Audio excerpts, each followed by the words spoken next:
Good morning, good morning, good morning, good morning, good morning, good morning. It's us. We're here. Woohoo! What's up, my freaks and peeps? It's us. And look at that.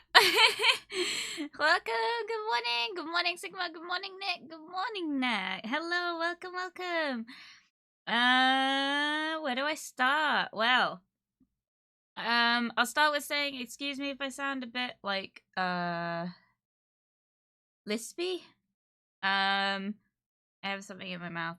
I won't go into detail, but like, just excuse. I will explain eventually. But I always say that, and then I never get around to it. Neradine, drink Debbie. Thank you, Nat. I will drink to that. Great news, guys. Got a speeding ticket, bruh. Oh my god. How?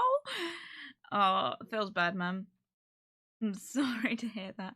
My dad got a speeding ticket a few weeks ago, but because he is like keeps getting caught with them, which I don't know how, he's got to go on a driving course. So it feels bad, man. So I know what you're going to. Going 180 on a 130 highway feels bad. Oh my god. How? I was going zoom zoom. Oh my god. I literally, like, I am so self-conscious when I drive on the bike about going, like, over the speed limit. And I really shouldn't, because my bike doesn't even go the speed limit. Fun fact, in the UK, I think the legal speed limit is 70 miles an hour. In Cornwall, where I live, I'm pretty sure the max is actually 60. It's not very high down here for some reason. Yeah, my bike doesn't even go it, so I never have to worry about it. But it does mean I can't go on the motorway, because then I'm just holding up the line, and I feel so bad, and I'm so scared that I'm going to be going too slow, and then someone's going to decide to run me off the road. So, fun times. Hey, this is what happens when you allow someone like me to buy a Mustang tune. Oh my god. Wow, that's a nice car. That's a nice car. Very cool. Okay, now, yeah, you know what? I know speed limits are there for a reason, but damn. you gotta see how far those things go. Anyway, so I gotta talk for a bit. I'm not gonna change the category, because I always forget to, and then I always end up talking for an hour. And then I also am told that I would get in trouble for it. However, I have not yet. So we're still gonna just chat for a minute. And I worry that if I do change the category, I'll forget to change it over. So feels bad, man. But maybe one day I'll actually remember to do it. Anyway, so I'm gonna chat for a minute, because as you can see in the bottom corner, we've got a new video coming out. I'm very excited, guys. Right, it's not out yet. It is on YouTube as a premiere time. It will be available at 3 p.m. GMT, so about, what time is it now? 15. About a little less than 4 hours from now, so probably by the time the stream's done, there'll probably be a little bit of a gap, and then you guys can watch it.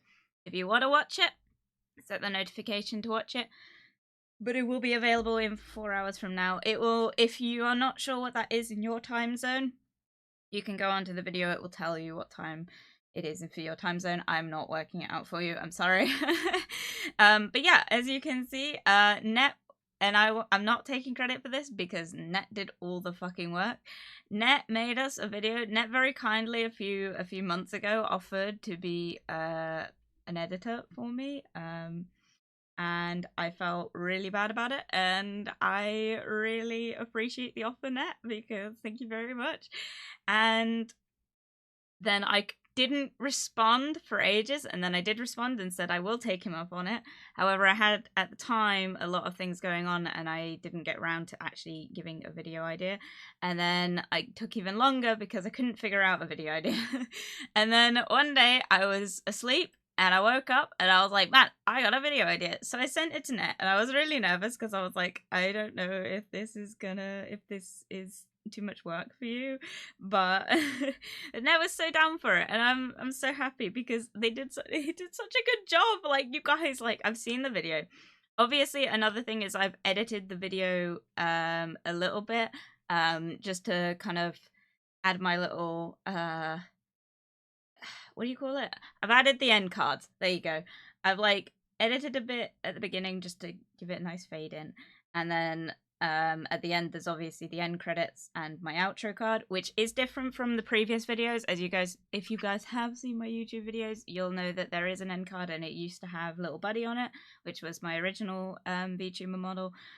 As I'm moving away from using Little Buddy, because unfortunately I don't own the rights to Little Buddy. It was a pre-made model that I purchased, so I have rights to use it. I don't have rights to use it for branding, so we have discontinued using Little Buddy now. Kind of the what do you call it, the year one streaming highlights was the last time that Little Buddy was going to be used in the YouTube stuff, so from now on it will be my model, as you can see right now. So that's why you won't see him in that video. But yeah, so the video is really cool. I'm not going to give any spoilers because I want you guys to watch it, because Jesus Christ, Net did such a good job. When I say, like, I literally... Net sent me the video and I didn't get around to watching it for quite a while, and I was texting him and he was like, hey, like, what do you think of the video? And I was like, oh god, I didn't watch it, and I felt so bad. So my friend was around, so my friend, as you guys know, I have a friend called Paul, who you see in chat sometimes. He and I watched the video together, so I got a viewer kind of like idea on it, and this was the rough cut, so this was before obviously I added the end card, so we just watched the raw video. So good. We were both absolutely pissing ourselves laughing, and it was such good edits. I'm so happy with it, and I just want to say a big thank you to Net. Net's obviously also asked for more work. I'm not good at coming up with video ideas. I will find you one, Net, I promise, and we will see about kind of doing more collabs on that in the future. But for now, we've got the video. So the video is up on my channel now. It will be released as a premiere at 3 p.m. my time, which is GMT +1, I think. So that is for less than 4 hours from now. You guys can watch it over there. Like it, comment, go check Net out. Amazing person, obviously. Like, he used to stream. I don't think he does anymore. I don't know. Do you know? Net doesn't really stream anymore. He has raided me a couple times, so thank you, Net. And he does mostly YouTube now, so his links are in the description. The links are what I could find, Net, so I'm sorry if they're not all of them, but yes, that video is available. We worked really hard on the thumbnail as well, because the thumbnail was not slapping. Neither Net or I are very good with thumbnails, and I kind of don't want to do the big fancy ones at the minute, because I'm like, I think it's lost, because thumbnails, obviously they're like a massive thing for like enticing the viewers into the streams. But realistically, I'm not good at like knowing what entices people. I don't know what's clickbaity, so I just did something that kind of fit with the theme, and I sent it over to Net, and Net was like, it's a little bland, and I was like, all right, fine. So we worked on it a bit. He sent me a couple ideas, and we came up with what you see right now, which is a little much. I know that the quality of it is, I've had to shrink it down to fit on the stream, but basically it's just Jump King the Descent into Madness. Originally it also didn't say that. Originally it was an addiction in process. I'm not sure if YouTube will slap my video if I put anything to do with addiction in the title, even if it's just a joke. So we've done the Descent into the Madness instead. And I feel like it's like the title to some Doctor Strange sort of film. I don't know, but I'm really happy with the video. So thank you, Net. Net has also been granted VIP on the channel, because I can do that, and I figured out how to do that. So Net has VIP now. Another thing with that is, obviously I have talked about it a little bit on my secret chats. On Discord now, if you boost the server, and if I grant you VIP on the streams, which I don't have a redeem for it, because I only have 20 slots. I don't have a redeem for it currently. I might if there's a demand for it, but like I don't really know what it gives you. So the VIP, if you're VIP on the channel, then I will grant you VIP on the Discord as well. If you boost the server, you get VIP as well, because I don't know how to do server boosting status. So so if you've got VIP on the Discord, it gives you access to the channel, the secret chats, which we don't do very much in, but it does give you access to the privated streams, because there is one currently privated stream, which is obviously Mina and my karaoke stream, which you can access if you're a sub. Even if you sub for one time, you get access to this. You also get access to the link. I'm not policing it. If you want to save it, by all means, if you're gifted a sub and you get access to the channel, because that is automatic, it will give you that automatically if you're sub. If you're sub to the channel, it will give you access to that. If you want to save the link to the privated videos, currently there isn't a playlist. I will make one eventually. It will give you access to that. Save it by all means, because I'm not policing it, because I don't like restricting people, because I know not everyone can afford to sub or donate in any way, and that's fine. Speaking of, something I have been thinking about recently is, obviously there was like a poll a while ago about people saying they want to donate to the channel.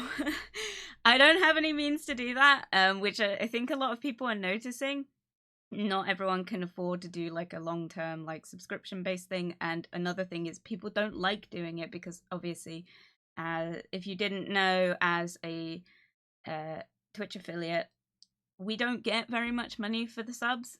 We get like probably not even half of what you guys pay for the sub. Most of it goes back to Twitch. Same with bits and stuff. So basically pay is not good on Twitch. So there was like a lot of people saying they wanted to do they wanted me to set up some sort of donation thing. I don't have anything I can give back at this point, so I've been a little bit like uncomfortable with setting it up. I'm really nervous about it, because like Mina and Mimi were asking me once, like, would I ever do commissions and stuff, like sketch commissions or something, just to like entice people in. I'm tempted, but that takes time. I'm very much a perfectionist, and I'm not against doing it. The thing is like, much as I'm like, I don't know, I don't think my art's that good, but I would like to do it. And another thing we talked about a while ago was with the donations, I wanted to do it like so that the donations actually contributed to something in terms of giving back to the stream. Because obviously any money you give, any money I get from Twitch goes straight back into the streams. I think my last paycheck paid for our little buddy, not little buddy, headbanger emote, the one with the glow sticks, that paid for that. So obviously I do try and put them straight back into the streams. So by donating, I would want you guys to be like, to know that it was going to go towards something that would actually like contribute to the streams. And one of the things we talked about was me getting a drawing tablet. So if you didn't know, I do have a drawing tablet. Obviously I made my model somehow. I did that with a Wacom drawing tablet. The basic ones, like I think they're like £30. I don't know. I've had it for years. It's a very basic one. They're not very good. If any artists are in my chat and they know the struggle of starting out when you get your first drawing tablet, it's usually not the greatest. You can use them, they work, but for me personally, I need to actually like physically see the ink coming out of like whatever I'm using, which is why I mainly draw on paper, because if you didn't know, obviously my model was made on a computer. I made it. It is hand drawn, but it was originally hand drawn on paper. I still have that drawing somewhere. I think I did post it on my secret chat. I'm not 100% sure about that. So the original model was made on paper, and then I transferred it obviously over to the computer in a very basic way. I took a photo of it on my phone, and then I put it onto Google Photos, and then I put it onto my computer, and then I went over it with the I don't remember what the mirror tool. I did that, so it's all even. It's a big hassle to do, And something we've talked about is the fact that I do want to get a proper screen drawing tablet. Those things are expensive, and also I don't know what's good. So something I've been like really thinking about is like, what kind of drawing tablet would I want to get? Because if I get a proper drawing tablet, we would be doing more art streams because people really like it when I draw for some reason. I don't know what's wrong with you guys. Obviously, I do the basic paint ones. I think they're really funny, but like I hate them because they're not good. But what I want to do is I want to do like actual screen drawing stuff because man, would that make like life easier, not only for me, but it would be cool to kind of be able to kind of do stuff with you guys, like make stuff, like do art streams and stuff, and I'd really like to do that. So I will look into that. I am getting there. Things are very slow moving at the minute. Speaking of slow moving things, obviously I also talked about the fact that I have applied and been given a date for a mortgage advisory meeting. That is tomorrow, it's not today. I'm really nervous. Because obviously like I need to move. I'm very cramped in my room. I don't really talk about like my living situation because I'm very fortunate in my living situation, but I am limited in how much space I have, which means that I need a new computer. It's come to the point now that my computer is not functioning how I need it to. I'm not sure what's gone wrong. Mina and I have talked about it. I don't think my graphics card is working. It like works, but for some reason games I used to be able to run no problem don't really seem to run anymore. I'm not sure what's going on. It says it's still registering, but like it's just not performing right, and I don't know what's wrong with it. So what I worry might have happened is because I have a CPU with internal integrated graphics. I think that's what it's called. I'm worried it's slipped over to that because that does run things, but I don't know. So the computer stuff is getting a shifty on. Where am I going with all this? I don't know. Anyway, I'm just rambling. The computer stuff is in the works. I have the money. I will get there. I just don't have the room. As in, I don't have the room to get another computer because I gotta store the other computer somewhere. Because something as well we talked about, and Mimi's been really pushing for this. So thank you, Mimi. You'll be pleased to know that I am, in fact, going to do a dual PC setup in my new home. I cannot do that now. So what will happen is I'll get a new computer. I'll set everything up on the new computer.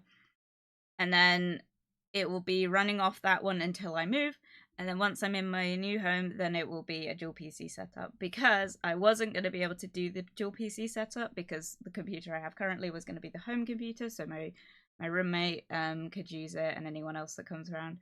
I will get into that more at the time and explain that whole situation. I cannot currently because I don't know what's going to happen.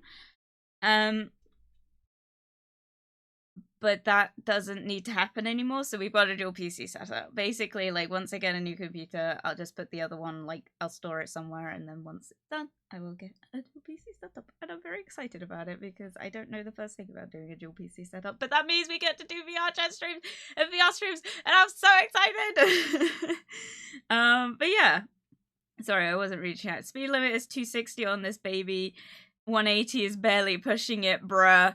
Feels bad. This was something I always used to wonder when I watched Top Gear, right? Why do they make cars that go so fast? But, like, there's no country that, like, allows a speed limit to be that fast, you know? Like, I never understand. It's like, what are you marketing the massive speed, like, on a car to? Because no one can generally use it. I don't get it. I mean, I suppose you could go to an airfield maybe and just drive around, like, break the speed limit, but I don't know. I never understand. Yeah. What else did I talk about?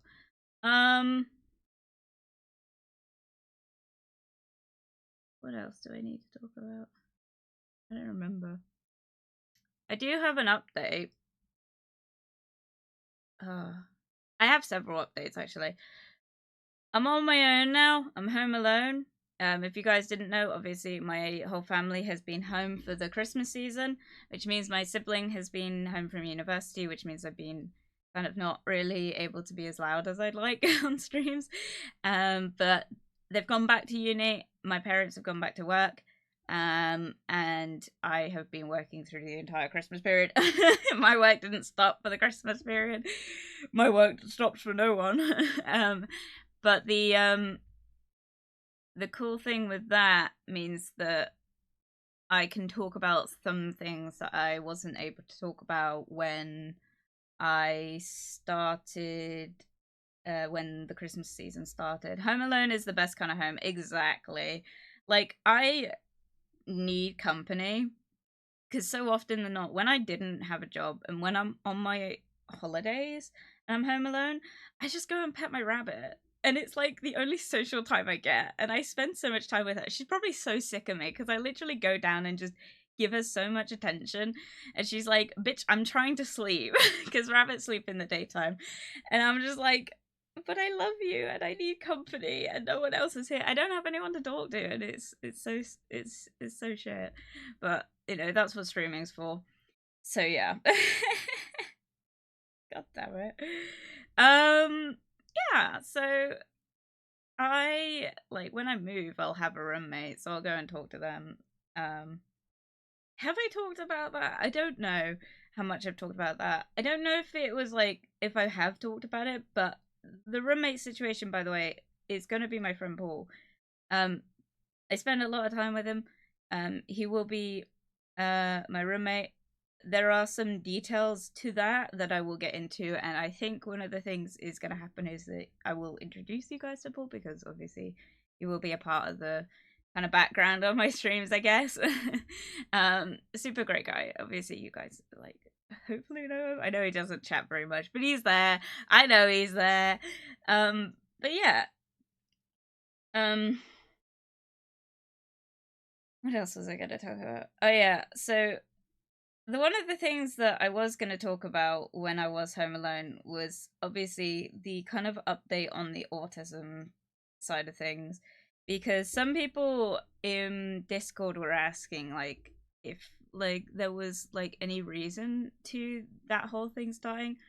There's a lot of things that I can talk about, but I'm not ready to talk about. In terms of what happened last year. I will talk about it. I am kind of fighting with myself with coming up with like what I want to say in that, and I do need to talk about it because I know everyone's been super nice and they're like, obviously this is your real life. You don't have to talk about anything you don't want to. I want to. This is the problem. I want to because I think it's really shit what's happened and I'm not happy about it and no one involved is happy about it except the people that are kind of causing the issue. So I will talk about it eventually, but I think it needs to be done in a way that I let you guys know that we will talk about this. It will probably be a stream that we talk about it in. I'm not 100% sure yet. It will not be available afterwards. So the truth of it is I don't want it on the internet. So, what likely will happen is I'm thinking it will either be a stream where I briefly talk about it, or it will be a Discord kind of stream. I don't know how they work. I think I'm going to talk to Mina about it, but it will probably be a private kind of call where we talk about the situation. The issue is obviously there are people in my Discord that are involved, and I have briefly mentioned to them that I'm going to talk about it at some point because I do think you guys deserve an explanation. I think a lot of people are curious as well because it is a bit of a tea drop. It's like what the kids still say. It's a drama fest and it's not good and it's kind of becoming a bit ridiculous about things because the things I worry about happening have happened and I'm devastated. As you guys know, obviously, there's a wedding happening of one of my friends. I've not been invited. And something I did mention was the fact that I haven't received post in 2 weeks. And I thought maybe that my invite would be in that. It is not. I have still not received any post, but I've been informed that I will not be getting one in the post. Not because my friend has told me, but because another friend has kind of told me how they've been invited. So I won't be going, unless something's resolved, but I think even then it would be a bit of a stretch to hope that would happen. And I want to talk about it because it's not their fault. It's not the person getting married's fault that this has happened. They're not really. I'm just a bit sick of it, and I think that my silence on the matter has kind of meant that this has gone unchecked for a long time. I'm not able to talk to my friends about this because part of the whole problem is that I'm not allowed to. I'm angry. I am angry. I know I cried about it. I'm just so overwhelmed with what's happened.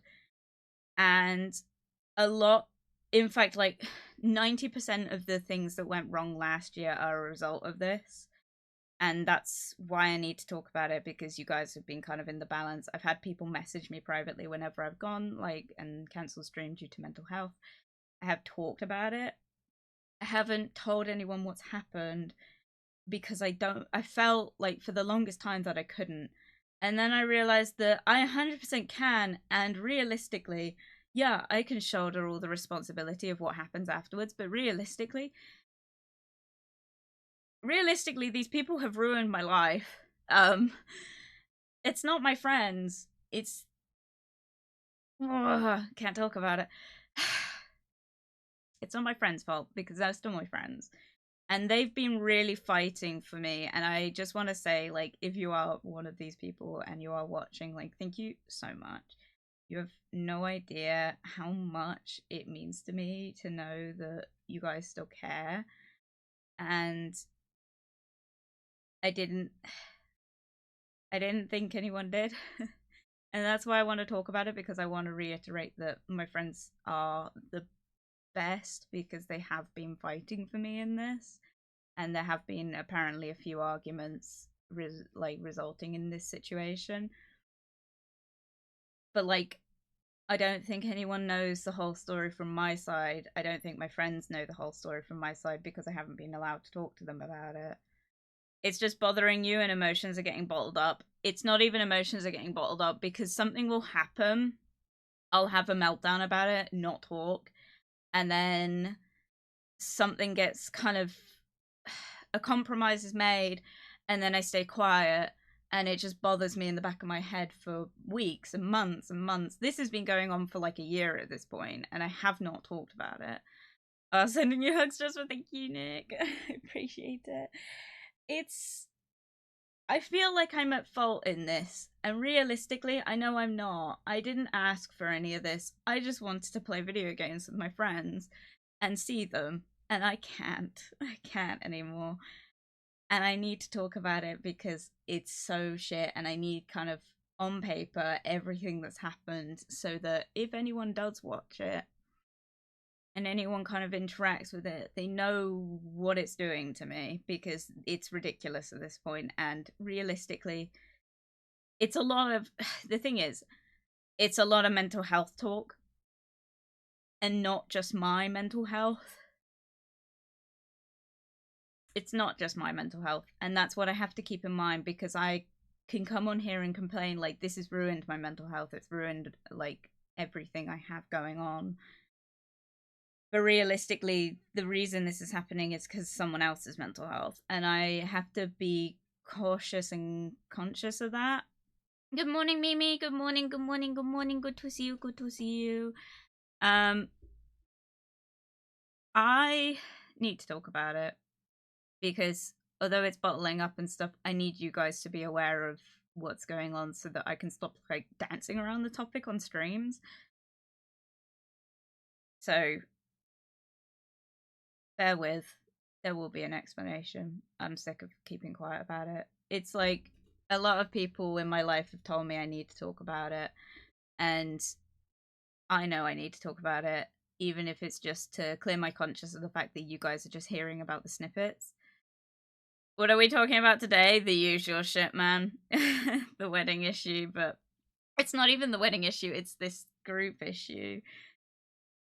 I realistically need to kind of set myself up to kind of realistically know that this conversation is probably going to end everything if I talk about it.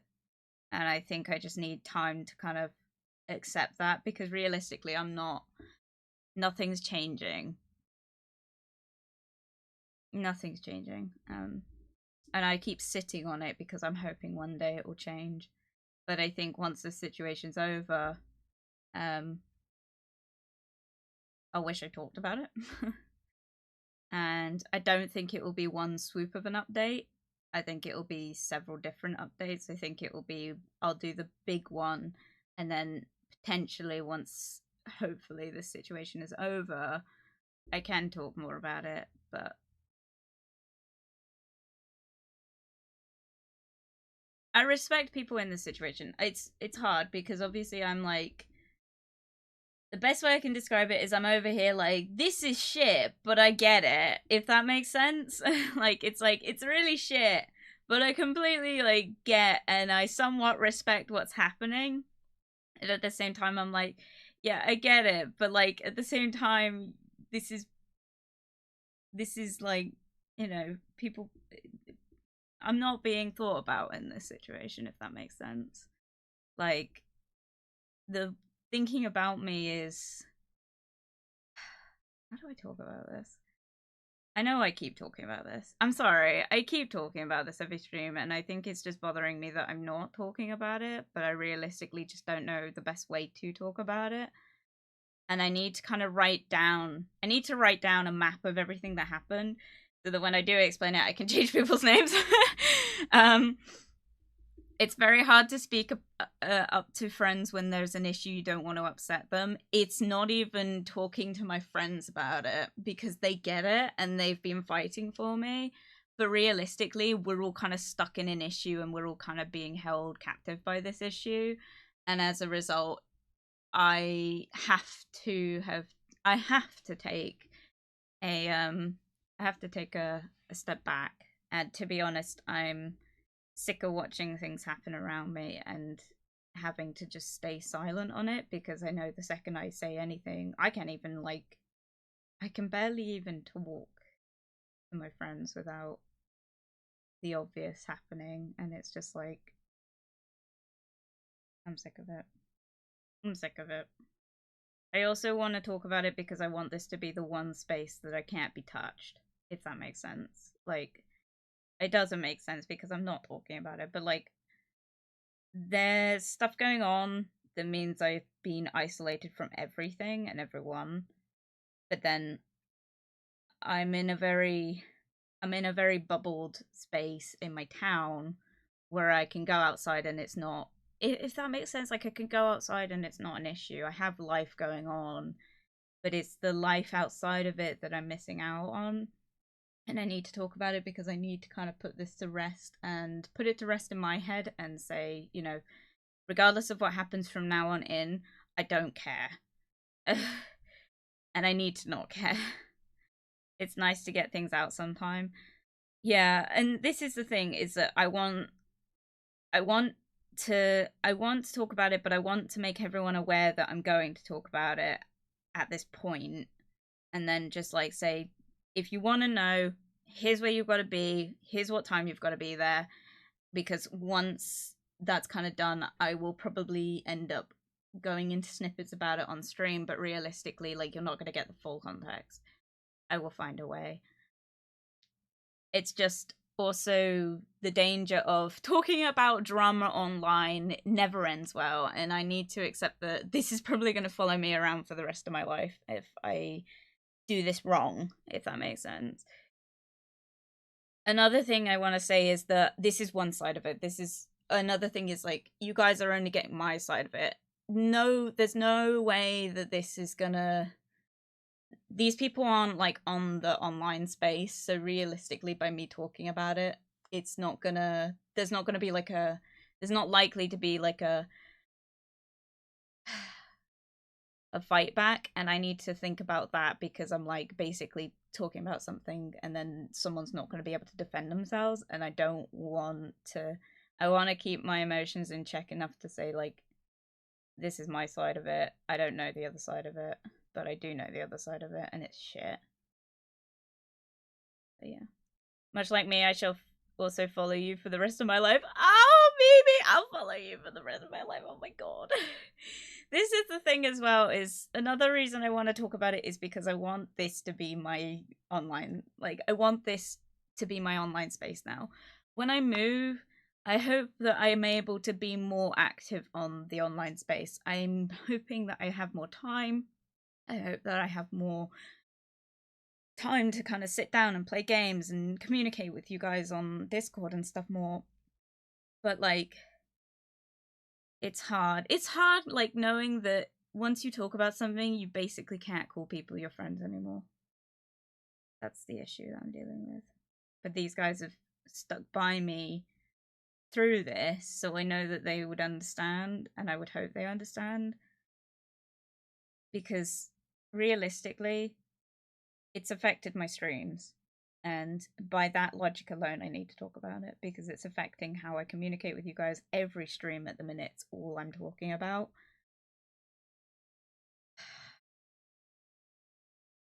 Yeah, I just need to.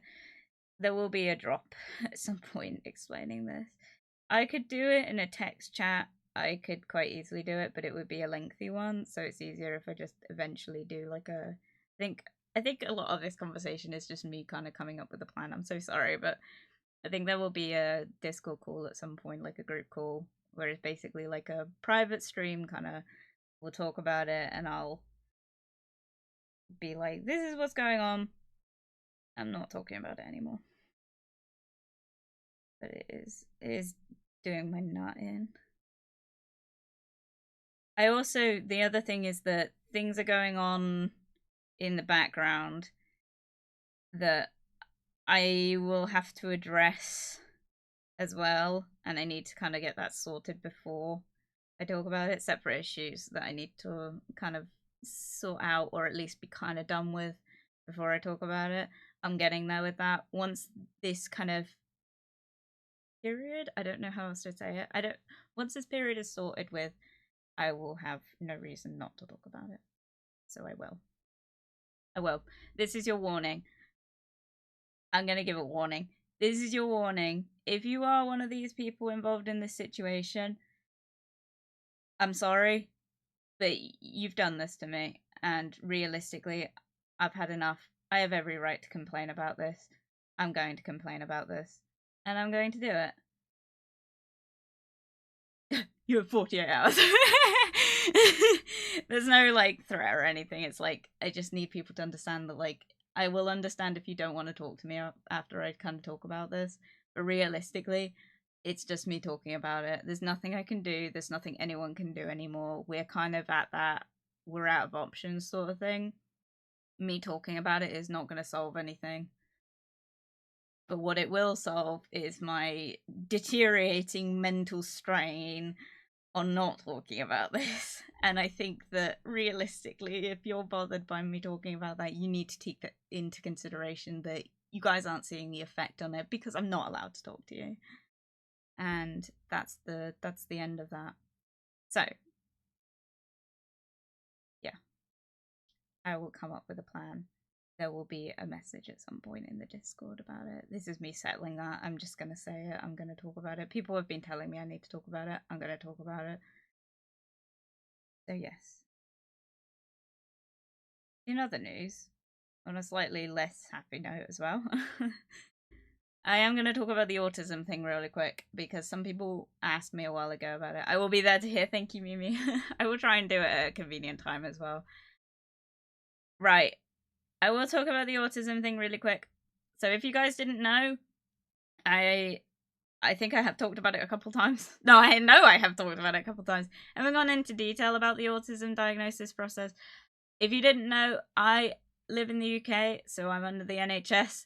I sent in an application a few months ago to my local GP asking to get some advice or the process started to get diagnosed with autism. You talked and mentioned the tism a couple times, yeah. So I'm gonna do the real like talk about it right now. So maybe I should go to just chatting. Maybe I should. Because I think this is gonna be a long conversation. So I will just change the category.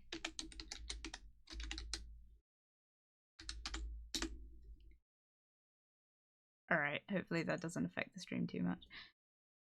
Okay, so with this, right, I don't talk about it very much.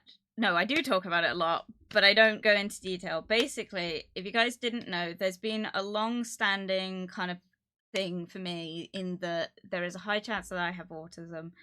There's a lot of different symptoms that I portray. You have to keep in mind it is a spectrum. If you have autism, you've been diagnosed with autism, your struggles will not necessarily be the same as mine. And vice versa. You might not have autism, but you might struggle with the same things. It's a weird one. I don't know how to specify it. I also would like to preface this by saying I have not been diagnosed yet. I'm in the process of awaiting a formal assessment to hopefully be diagnosed. So, what I will be talking about, I will be referencing this in the sense of I'm like 75 to 90% sure that I have autism. And I've been putting off getting a formal diagnosis for about 6 years now. Correct?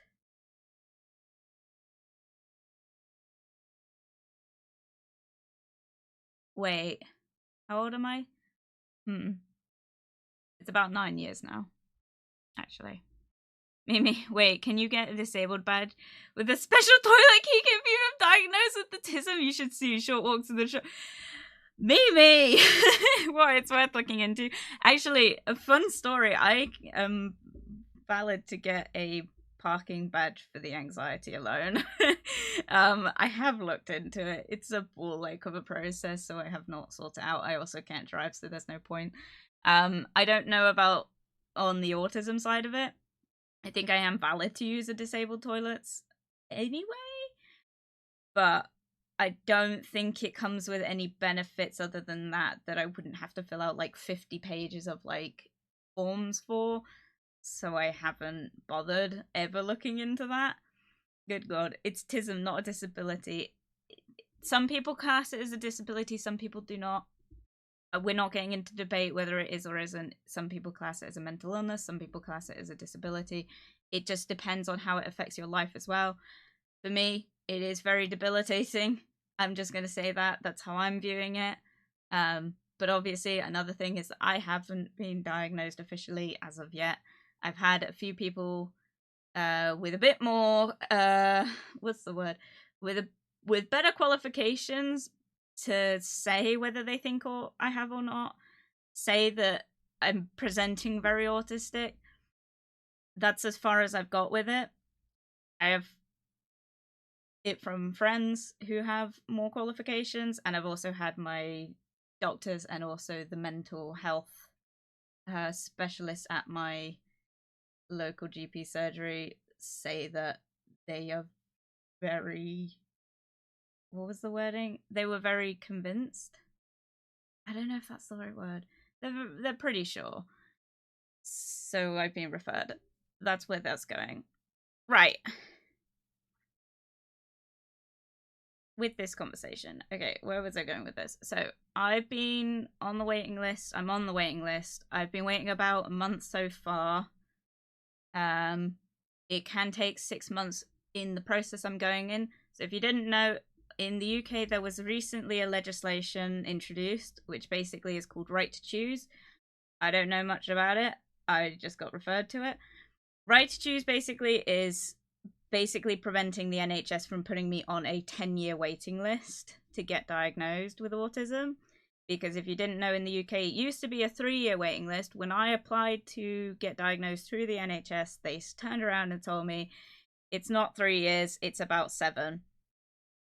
This is because the NHS waiting list is inclusive to people under 18, as well as adults. Because I'm an adult, if you didn't know, I'm 23. I need to go through right to choose to get diagnosed quicker than with the NHS because the waiting list is horrendous. I'm an adult, therefore I'm considered functional enough to not be prioritized. to 10? Yeah. I think it's about 7. I am not 100% sure what it is now. So, I have to wait about a year, potentially, which is a lot better. I'm very fortunate that I'm able to get in there that quick. The waiting list increased since it first got introduced because more people are switching over to the right to choose path. So I'm on that waiting list. I don't know when I'll get a call. I don't know what the interview will be. Hopefully it's not on the phone because Jesus Christ do I struggle with phone calls. But another thing is I hope that I can have other people with me because I'm not very good at communicating to strangers. I can't make eye contact. A big thing as well is I can't make eye contact, which has been problematic. I once had to do a class project where they got us to go out into my local town and ask people questions for a class project. Public education system, what the fuck? Which meant that I then had to approach strangers, which was terrible. I don't even think people without autism can do that. If you can, good for you, but like, Jesus Christ, was I struggling. And then eventually some woman approached me because she was curious about the questionnaire, and I asked her the questions very shakily, like shaking like a leaf, like, do you think this? And she said to me, "Are you blind?" And I was like, "What?" I was like, "I'm sorry." And she's like, you don't seem to be making eye contact with me." Oh my god.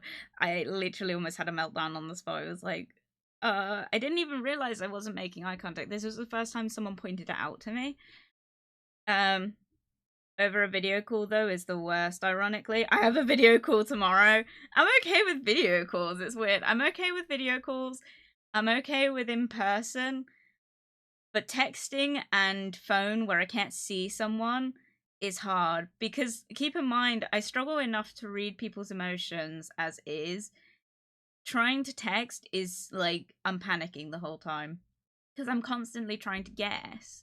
And I don't get it because I can't do it in person either. So I don't know why I think it's easier. I don't know. I don't get it. So I got asked by this woman, like, if I was blind or had visual problems. And I was so embarrassed. I didn't approach anyone else. Pretty sure I failed that project because I did not ask a single other person. And that conversation sat with me for a very long time. And I asked people about it. I was like, do I make eye contact? And it became very apparent as I came into the working force, had interviews with people, that I did in fact not make eye contact. I think I do. I thought I could. Turns out I can't. And it's hard. And it's usually not a problem with people. I found, like, day to day, it's not really an issue. But when you kind of have to interact with the older generation, they really don't get it. And that sucks because like 90% of the people I interact with are in the older generation, so it's hard. A few job interviews going on later, and we come to present day. Leading up to the job, like in that time, I had a few jobs, and something that I really struggled with is people-facing jobs. I thought for the longest time that I had social anxiety. Eventually, I sought out a therapist and got diagnosed with generalized anxiety disorder, which is 10 times worse. It is not social anxiety, but it does mean that I struggle with the same things. It's just I struggle with more than just socializing, which didn't explain the social issues. So there is that side of it as well. I'm also just rambling, by the way. But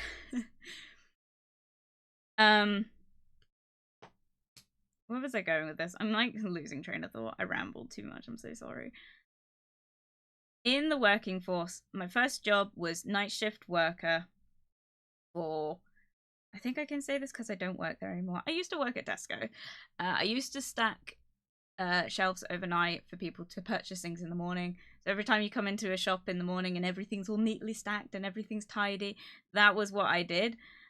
Which was great because I didn't really have to interact with the general public very much. There were 2 times that I ever had to help people, and it sucked both times. Welcome, Kazakan. Good to see you. So with that whole side of it, I struggled with that. It was hard to talk to people, but it wasn't really a job that I really had to face those issues very much. But one time I did have an issue outside. Someone asked if I had a lighter. I, for some reason at the time, carried one. I didn't smoke. But I always had a lighter on me because it was like a conversation starter, I thought. I was like, yeah, this is how I talk to people. It never ended well. So sure enough, I got like, basically this person just kept going on about keeping the lighter, and I had a full breakdown about talking to someone. I also can't really say no to people. I really struggle with like disappointing people. I'm very much a people pleaser. I rebelled and I did Sainsbury's. I think a lot of people in the UK have worked at Tesco, so it doesn't directly out you. So you're good. No, I'm not worried about it. I will talk about another job. I can't talk about my current job because that does limit me, because it's not a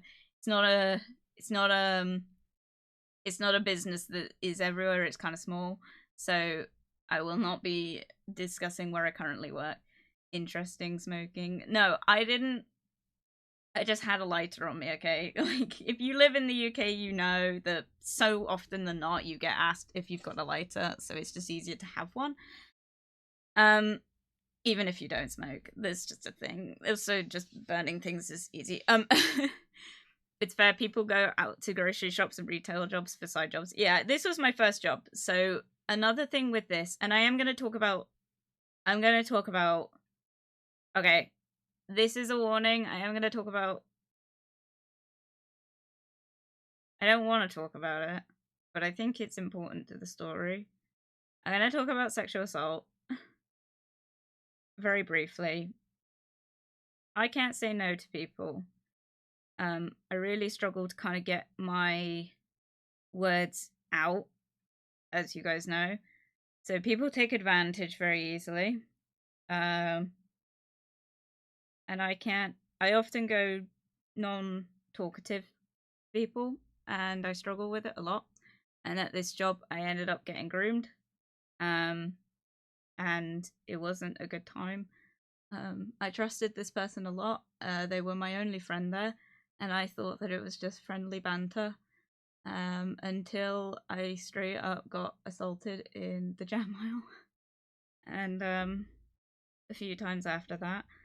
And I just trusted this person because they were getting married. And I literally got invited to the wedding, and then I couldn't cope with it anymore. This lighter situation happened. I had a full breakdown, like meltdown in the office and stuff, and I had to go home.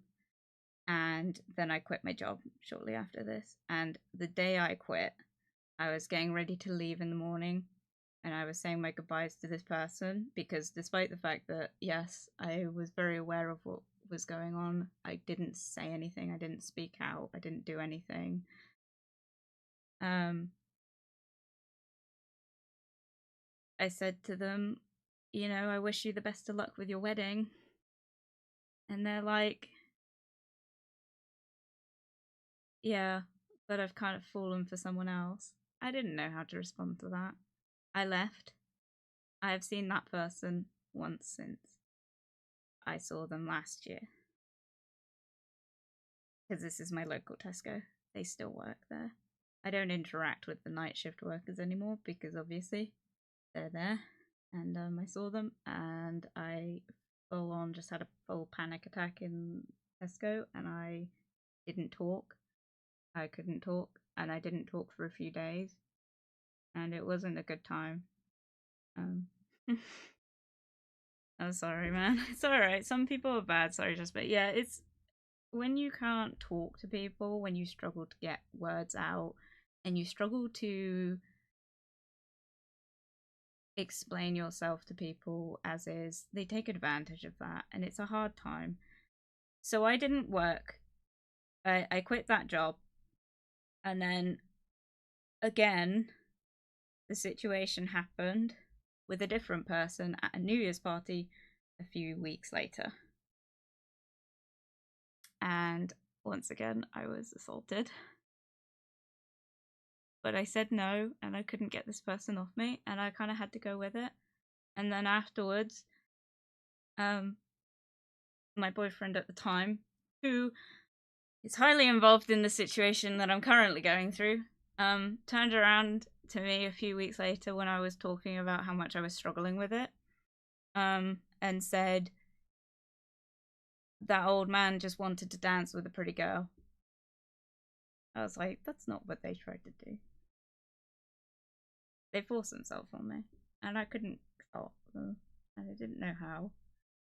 And this is the problem that I'm struggling with, is people take advantage, and I don't know how to stop it. I also can't read people when they're going to, and so I worry that I give off the wrong signals, but I can't read what their signals are.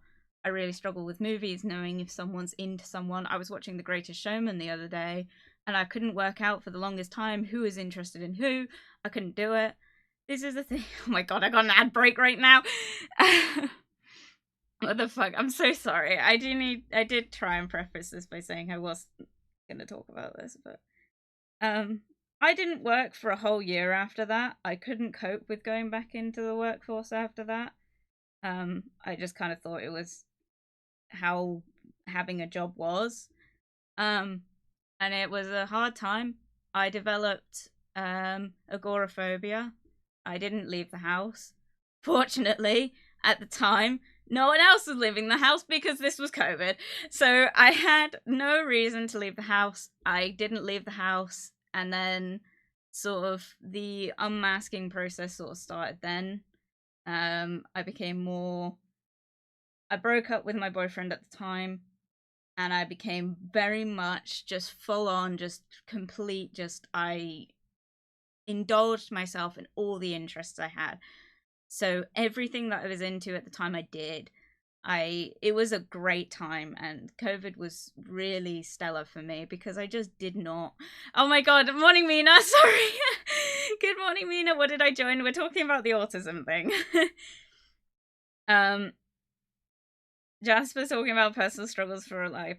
Yeah, I'm trying to say where I'm struggling with communication and stuff. This is what the story is, but I'm rambling and it's terrible. I feel like the isolation did help for a lot of people find themselves. Yeah, I definitely did. I became very emo at the time. I got teased a lot by my friends because I became full on emo. I had all the hair. I dyed my hair all the time.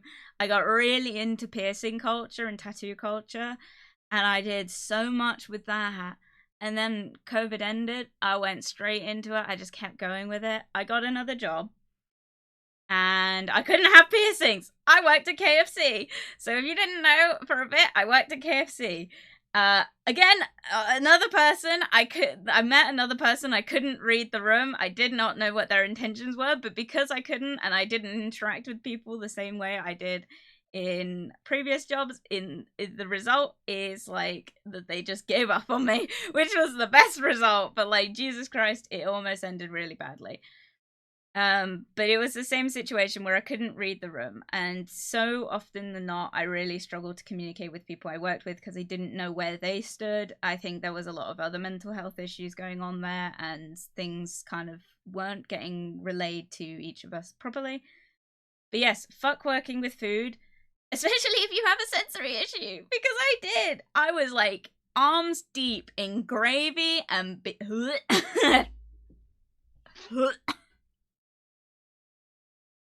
I was arms deep in just gravy, food.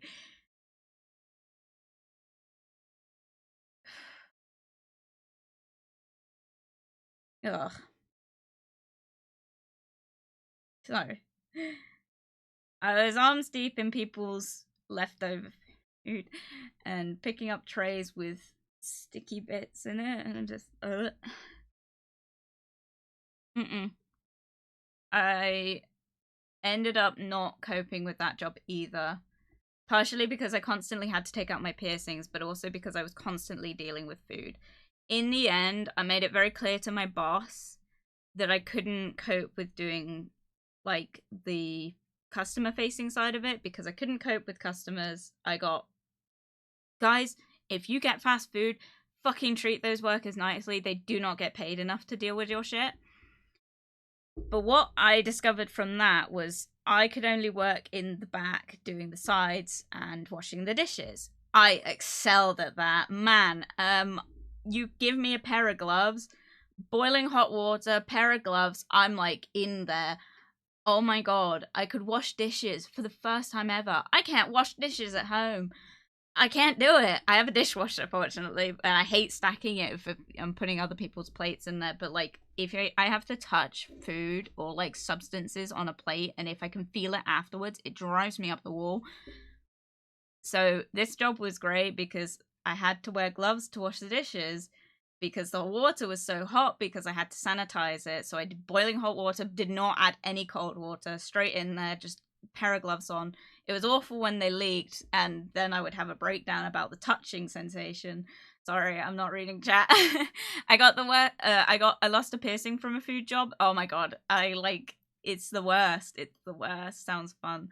I got the worst acne while working with food. I think it was the spray sanitizer. I got the worst acne as well, but I think that was more the grease I was always around. Sorry, yes, I can't redeem drink. I mean, thank you, yes, I can. I will drink to that.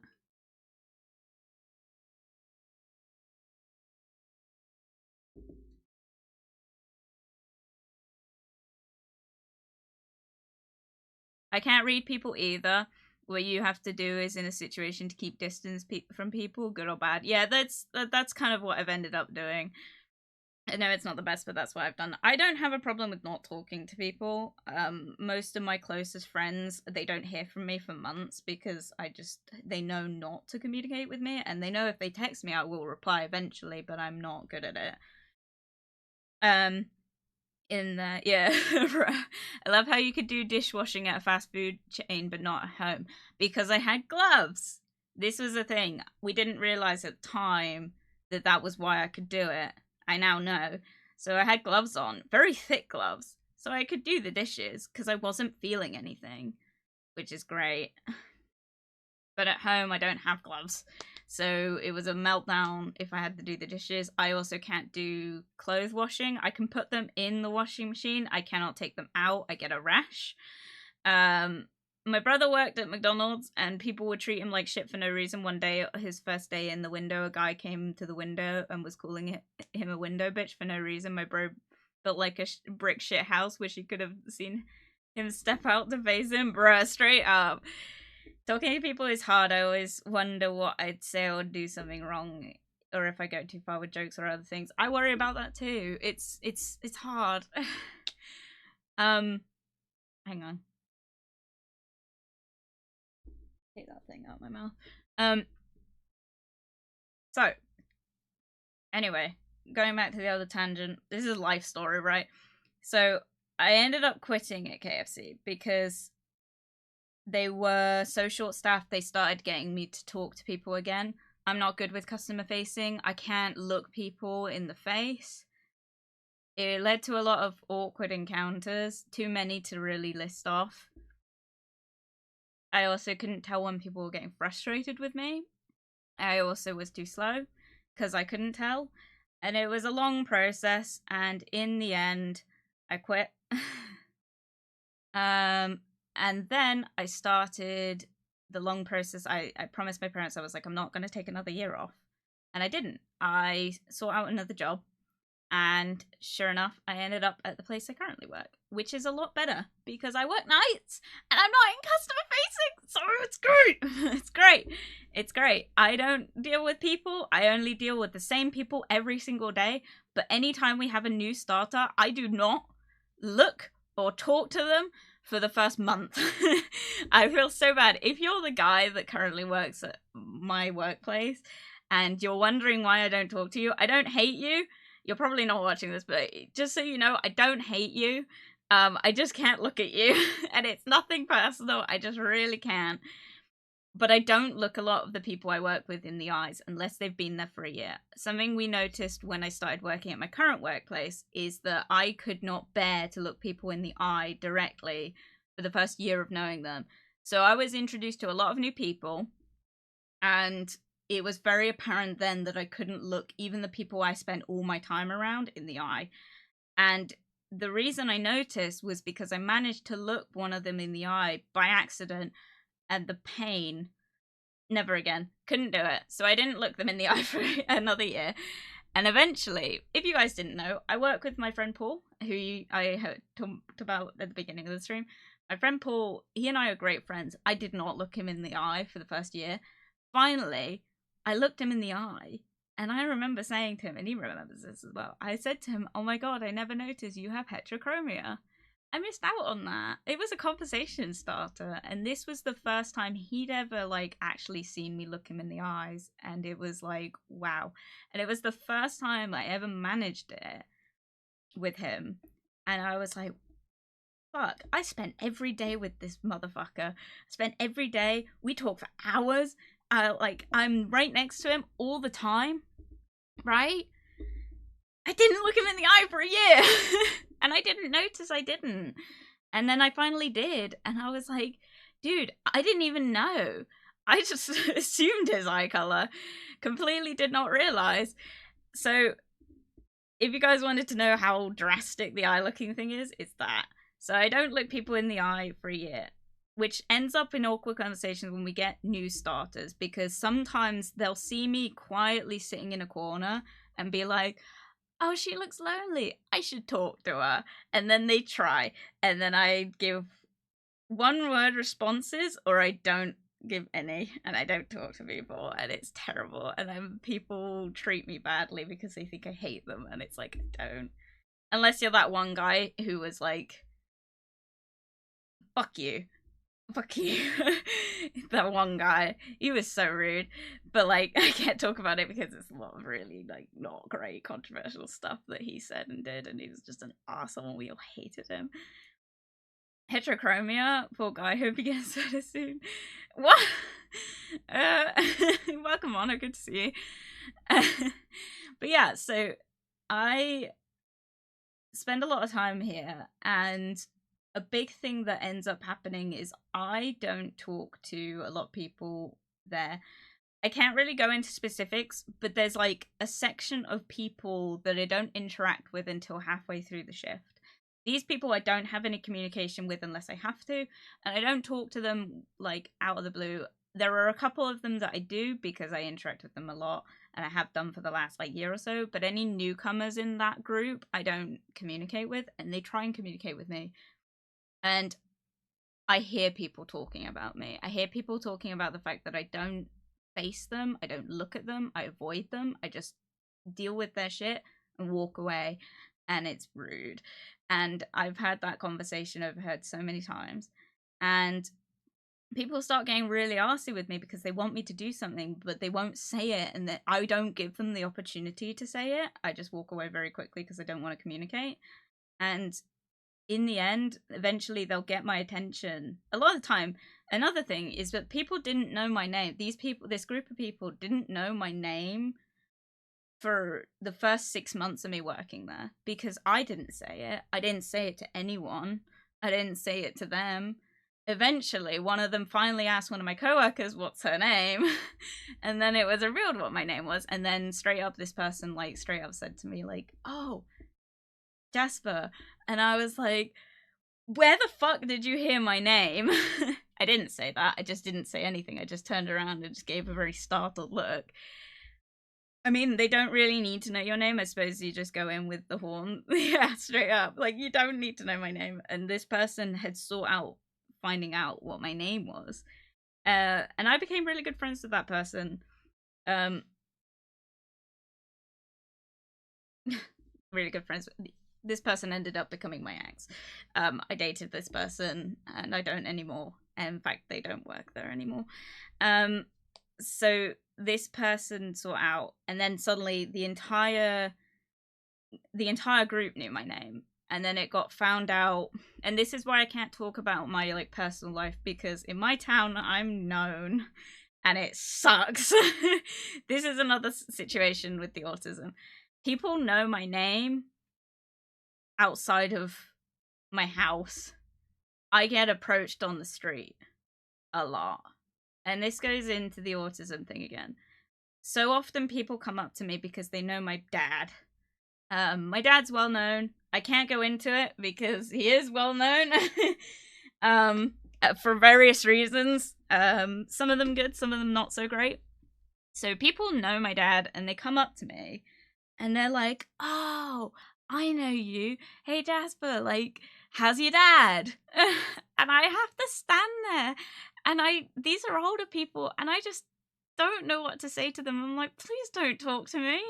I don't. And I had to come home after a while to my dad and say, you need to start telling people if they see me not to approach me. And he's like, why? And I was like, because I keep going to like my local shops.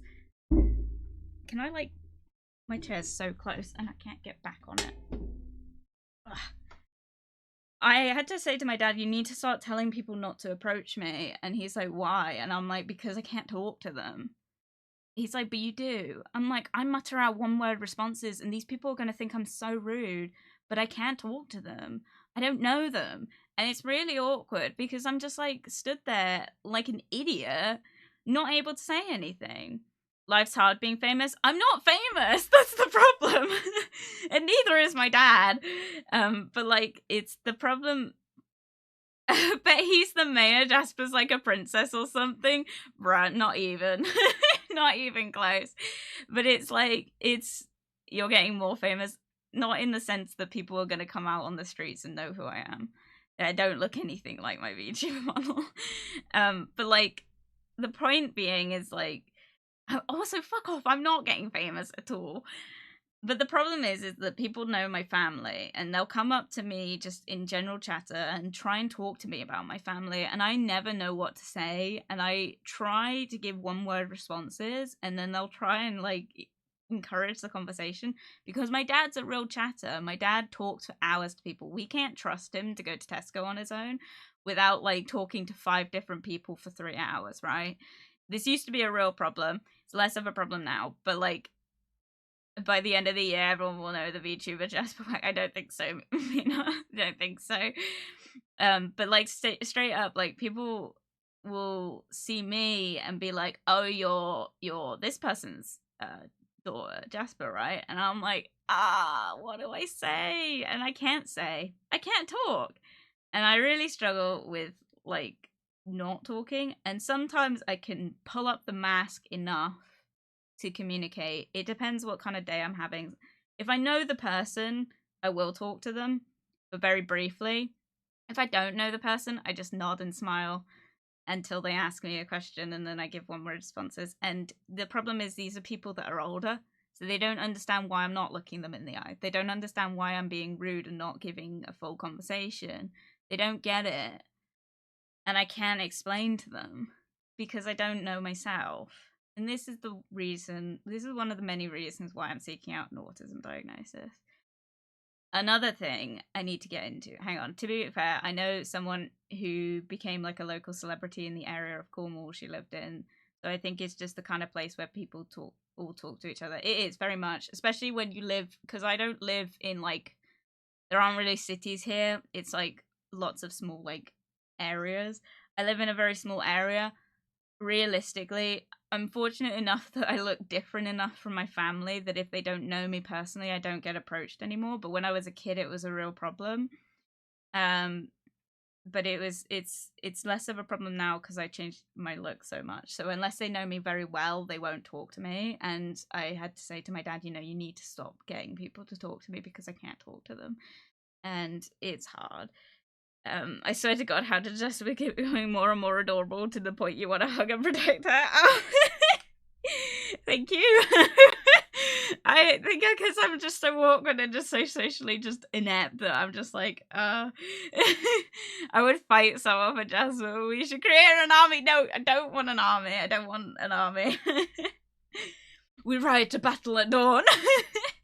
But like, seriously, that is the main issue that I deal with just day to day. And then going back to my current work situation, one of the things that finally pushed me over the edge to the autism side of things, and this is going to be another one of those long chats, So there were several moments in which kind of the conversation of we think I'm autistic, but we don't know yet came up. The main problem I had was that there was another coworker who was very flip-flop with me. I think I have talked about this situation. I had to go to HR over this person because one minute they were my best friend. They wanted to talk to me for hours and I could talk to them. It wasn't a problem. And then the next day they would not talk to me. They'd give me the cold shoulder. And I didn't get it. It took me a year to finally and the year mark was actually because this person threw something at me. They hadn't talked to me for a week at this point, I think, and in the end they just threw like a plastic container at me or in my general direction and it smashed and I had had enough. So I screenshotted the time and I went to HR. And I went to HR with a 4-page report on all the shit this person pulled on me. And it's a long one. And I would like to talk about it. I think I will talk about it because I think it's a really funny story. But the ending is not funny. The ending was not nice. And I'll spoil the ending by saying the end... the army of the JasperWackx. That's the kind of person who talks to you, pretends to be your friend and to get information from you to tell other people about it. Yes, very much so. Finally, this person had tipped me over the edge and I was like, I need to catch them actually doing something because they'd done shit like this before. They'd done some horrible stuff leading up to this. And I finally caught them and I finally took a timestamp, sent it to my boss along with the 4-page report on what I'd been going through. Many horrible like sexual kind of marks, like comments and stuff. And I finally sat down with it. I talked to a couple of friends about it, and we finally came to the conclusion that the reason this person did all this was because they had a crush on me. If you have a crush on someone, don't do this. I didn't realize kind of the extent of it, and obviously I can't read emotions, so I wasn't getting it. I was not like, I thought this person was just being extremely friendly, and I didn't worry about it because I was so used to if people want something from me in that way, they just take it. And this person didn't, and I didn't get it. And then finally I did get it, and I was like, is this how normal people act? Some people do some weird shit, yeah. I'm very much going over a brief summary of all this. There's a whole like list of things I could talk about, but like this is the basics of it. In the end, I went to HR, talked to HR and kind of said, you know, this is what's been going on. I can't cope with it anymore. I struggle to barely talk to anyone as it is. This person is basically taking all these people I work with and turning them against me. And I'm just not talking to people because at this point, I hadn't talked to anyone for 2 weeks. I did not talk to people. I did not look at people. And this was at the point where I was able to look my friends in the eyes and stuff. And I couldn't anymore. I kept my head down. I kept quiet. I didn't talk to anyone. And it didn't bother me. And I didn't worry about it. And then the end of the story happened was that HR basically turned around after this guy, because he basically tried to assault me. This guy literally had been given a 2-week suspension, so he was kept at home. HR turned around and said, she's making it up, despite the evidence, and despite the witness statements.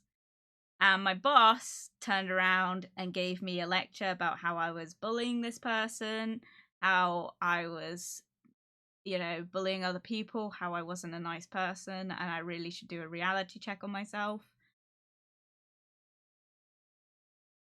There's a long list of things that could go into this, but I work here still, so I can't talk about a lot of it. But, like, basically my boss was not very nice about the whole situation, but she was going off what she'd been told by HR. I then found out, Mimi redeemed drink, Debbie, thank you, Mimi, I will drink to that. What I then found out, I'm back, what did I miss? Not very much. The long side of this story basically turned out that HR didn't investigate it. I found out from my friend that they interviewed, and this is not what HR is supposed to do.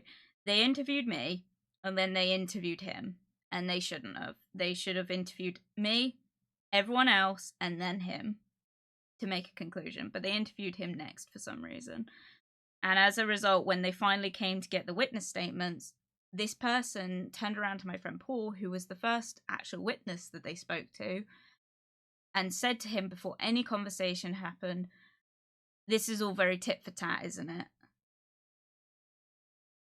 Not appropriate. I didn't know about this until it was too late, so I couldn't even request a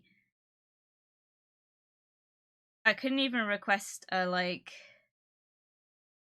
oh, I don't know the word off the top of my head. There's a word for it. Couldn't request further investigation is the short answer for it. I couldn't request that because at the time, obviously, I'd been bullied by my boss into thinking that I was a horrible person and then I needed a reality check. I then had a conversation with this guy.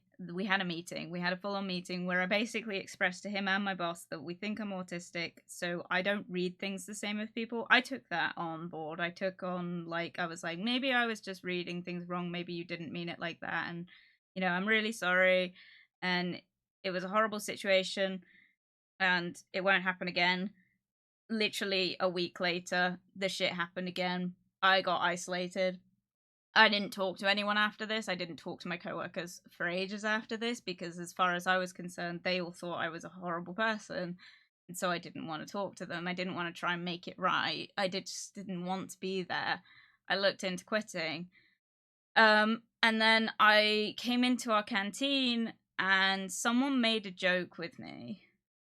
I don't know. I don't remember the long context of this, but like someone said something, made a reference to me, and then this person straight up said, "Oh, don't say shit like that, mate. You'll end up suspended for 2 weeks."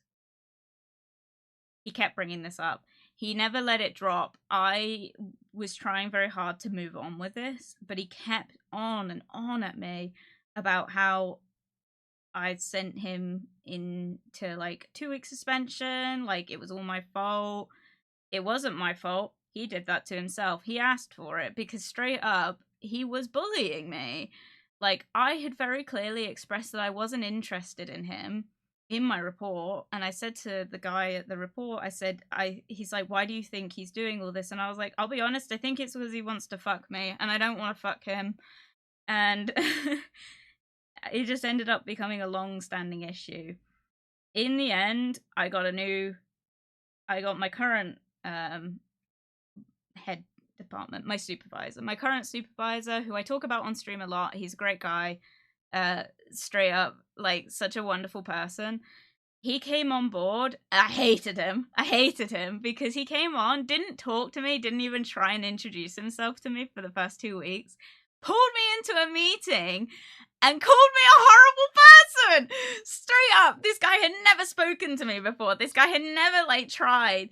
He sat me down in a meeting with my previous supervisor who was stepping down and said, "Your work ethic is terrible." And like, I've heard all this shit from unnamed horrible person guy. I've heard all this horrible shit from this guy about you and your behavior, and I've read the report, and I think that, you know, you need to like pull yourself together or think about finding another job. He was really nasty to me, and it was like, what the hell? And I sat there, broke down, straight up bawled like a baby. I did not want to talk to this guy. I didn't want to communicate with this guy. I didn't even look him in the eyes. I just was like, I don't want to talk to you as is. Why the fuck are you pulling me into this meeting to berate me over something you weren't even here for? And then finally, I turned around and I said to him, I was like, "I will try harder. I just don't think I want to be here because everything's going wrong and I just don't know what to do." In the end, at the time, my previous supervisor was forcing me to go through medical testing for a wrist injury, which she did not want to believe me on. Very much real. I had 3 different doctors agree with me that it was real, which is my hypermobility. I have a wrist strain injury. It was a previous injury. My boss got me to do something that required a lot of strenuous activity on my wrist. I ended up in a brace because of the strain of it, and I ended up having to go to 3 different medical professionals to talk about it. how unprofessional he'd be in so much shite. He did not get in trouble because finally, I burst into tears in this meeting. I burst into tears and I was like, I'm trying really hard to like make this work because I love my job, and it's just really hard, like day to day coming in and knowing that everyone hates you and thinks you're this horrible person for the fact that you stood up for yourself. And I think at that point, he realized he did not hear my side of it at all. He sat there, and we've talked about this since because he's still my boss and he's a wonderful person. It was really unprofessional in this moment, but like he realized that what everything he'd heard from other people about me was not true at all. My previous supervisor hated me, so she already made up shit about me. And then this guy had spread loads of misinformation to other people about me. This had gotten to him, so he just thought this was all true. He hadn't spoken to me or my friends about this whole situation. This was the first time he kind of actually came forth with this. I was in tears, just like, I will try and be better. Like, I don't want to let people down. And I think he actually felt sorry for me. And then he took a step back and he watched me. And I knew he watched me. He watched me for several weeks. What a dumb fucker, realizing way too late that he fucked up massively. Yeah, straight up. But he made up for it. But, like, basically, this whole conversation, he ended up, like, I broke down again a few weeks later, and I was then forced into another medical testing, but this time with a company doctor, so I got medical care. They forced me to do that. He convinced me to agree to it because else I was going to potentially lose my job. I agreed to it, and we had a really long conversation. In the end, the medical professional was the worst, and they just did not know what they were doing. They hadn't been given the right information because my previous supervisor had made up loads of shit and sent it off to them. And then when they actually talked to me, found out none of it was real. And they were like, what is this about? And I'm like, well, I injured my wrist and I'm not really sure. And they're like, oh my god, really? Is that it? Do you have previous, like, do you have conditions? And I was like, I've got hypermobility. And they're like, oh. Yeah, that's a common issue with this kind of work. I don't know why they're making a fuss. So I went back to him and told him, and then at this point, he was kind of coming to terms with the fact that maybe I wasn't making up shit. And then finally, another thing happened. This guy straight up came into the canteen and he made a comment again about how I can't be trusted with jokes because I take them too seriously and people end up in HR because of it. I had enough. I burst into tears. My boss pulled he was now my boss at this point. He was now my supervisor officially. He pulled me into the office to talk about it. I was like sobbing to him and saying, like, he's been doing this for months. I have not been able to live down this event. It's been a long issue, like long-standing issue, like long-term. This is becoming ridiculous, and I don't know what to do about it. And he's like, let me deal with it. And this is where he became the good guy in this story, because he pulled this guy into the office and told him to pack it in, basically, and not in a nice way. And this guy, like, he started to lose his power over people. He started to lose, like, his power because I started coming out on myself more because I was protected. I was basically, like, in people's good books again. I was doing the work. Anytime anyone asked me, hey Jasper, can you help with this? Hey Jasper, can you help with this? I could do it. And I could. And then finally, what ended up happening is it came to a head. This guy and my supervisor had a fight, and basically, ultimately, this guy ended up quitting. There's a lot of other stories within this. I could go into months and months of detail, but, like, I won't. In the end, this guy quit, and finally, I was free, which is why my job's so great now, because I don't have to deal with him, and anytime anyone comes in, they don't start shit with me because they know I won't stand for it. The amount of reports I make... I found out the other day, my boss, my supervisor, I'm apparently one of his, like, top, like... He likes me in, like, I'm a good worker way. he said that I'm up there in one of his work things. I don't know how to explain it. Basically, like, we had a competition. My friend Paul said, like, he likes you more than he does me. And I was like, you work harder. How does he like me more than he does you? So I asked him straight up, went up to him, and I was like, hey, Paul says that you think that that you prefer me more than you prefer him. Is that true? And he went, yes. So, but like, oh, you snitch? Don't worry, me too. Like, straight up, this guy, and I know it's because he asks me so often when I complain about stuff to him, I'm like, this is going on and it's shit, and he's like, hey, write a report for me. And I'm like, all right, bet. I usually end up writing about two A4 pages for a report for him, and I make his life easier, because if he asks me to write up something, it's written up by the end of the shift. And it's long. And this has happened a couple times, and he's been really supportive with the whole autism testing, because I went straight to him afterwards. Because, and this is another story about my boss, a few weeks ago, I don't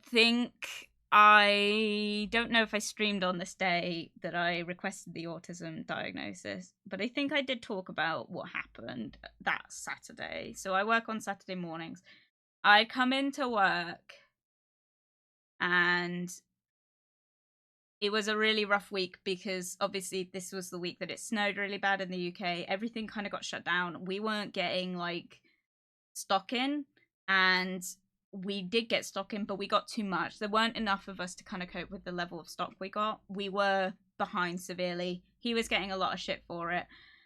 And I got in trouble for a really shitty reason that was completely a misunderstanding. We know it is now. But basically, he pulled me into the office and berated me about this issue. He wouldn't leave me alone. And he's like, you're slacking on work, you're doing this, that, and the other, you're just not communicating properly with people. He gave me a lot of shit for it. And I burst into tears, as I always do. And he said, why are you crying? And I was like, because I'm trying, but it's really hard. Everyone's so stressed, and I can't tell what people are feeling. I can't tell the urgency of things that people are asking me, because I can't read their emotions.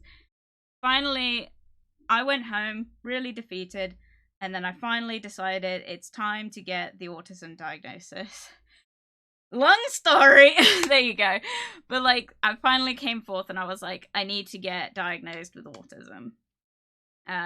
Because I'm struggling day to day with my job. I can't communicate with people. People can't portray the urgency of tasks to me. Sound is really starting to bother me. One of the big things is we have forklifts in there. One of the things that started happening was the radio's always on. I can't stand the radio. The sound of it is grating. It's too much information at once. I'm constantly focusing on that more than I am what I'm doing, and it's not good. The forklift broke down. We've had to get a new one in, and this one's a lot louder. It's a lot more abrasive. It's got a beeper on it. It's terrible. So the radio and that are already too much sensory information, which means I'm shutting down a lot more at work. I'm not really able to take in information or expel information correctly because it's too much information going on at once. That's a struggle as is. And then what also started happening was they had a TV playing. I don't know why, but for some reason we had to listen to promotional content. So the music from that, which was just copyright-free music, the music from that and the radio at the same time would cause me to have full-blown meltdowns, to the point that I was getting nosebleeds. Like, I was having so many breakdowns and so much just pressure going on in my brain that I got nosebleeds. I was crying all the time. I was shutting down. They sent me home quite a lot. I'm not going to get paid very much this month for my work because I kept getting sent home. And in the end, this whole situation happened. I finally turned around and I said, here you go. I came to him with the checklist box. So when you sign up to Right to Choose, Jesus, nosebleeds and nasty headaches. They don't sound very fucking nice. They're not. So I went through Right to Choose over this weekend, after this kind of absolute, like, he just ripped me a new one. Because what happened was he ripped me a new one, and then I went back to my workplace. I was so just heightened in stress. I was just trying to do my job. I was crying still, and I couldn't stop. And in the end, I had a breakdown, and I had a full-blown panic attack. And then I went very unresponsive. And this is another reason why I need the kind of assessment. Because something that happens is, I've been told my panic attacks are really weird. In that I have a panic attack, right? And then I sort of go into this, and I've had people tell me this, because I don't remember it happening a lot of the time. So what will happen is I'll start having a panic attack. If it's a full-blown one, I'll go into sort of this factory reset mode where I'll shut down. Like, I'll sit there, I'll be fine for a minute, I'm shaking, I'm like stewing, it's not great. And then I'll shut down and I'll shut off.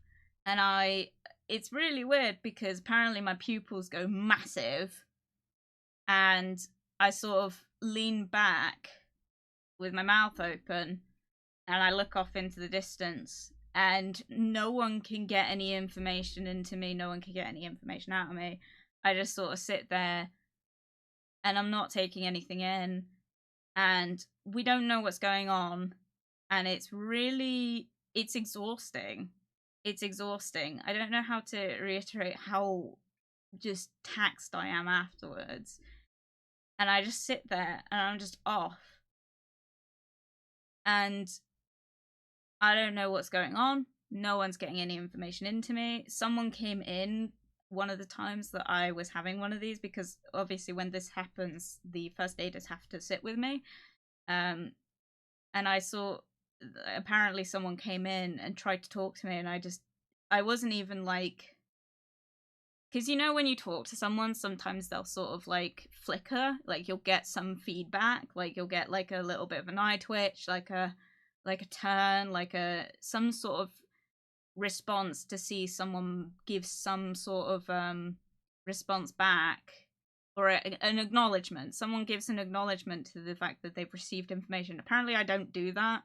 Apparently I'm just like off and not working, and I'm in standby. I'm the blue screen of death.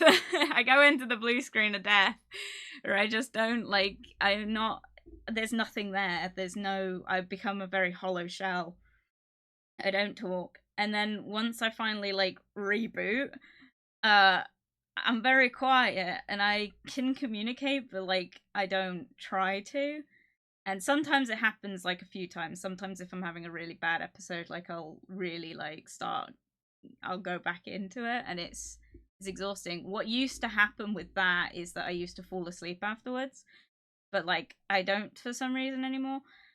But what ends up happening is just I can't work after that, basically. Oftentimes they have to send me home because it's likely that it'll happen again, and it's really hard when I'm having a panic attack to get me out of the room, because I fall to the floor and I have like a tantrum essentially. Like I'm like sat on the floor just like I don't want to move. No one can get me to move. I'm shaking. I'm so stiff as well. Like I'm full on just like, it's like I just don't know what's going on, and it's not a panic attack, and I don't know what it is, and no one knows what it is, and this is why I need to talk to someone, because it's debilitating. I can't trust living my life anymore.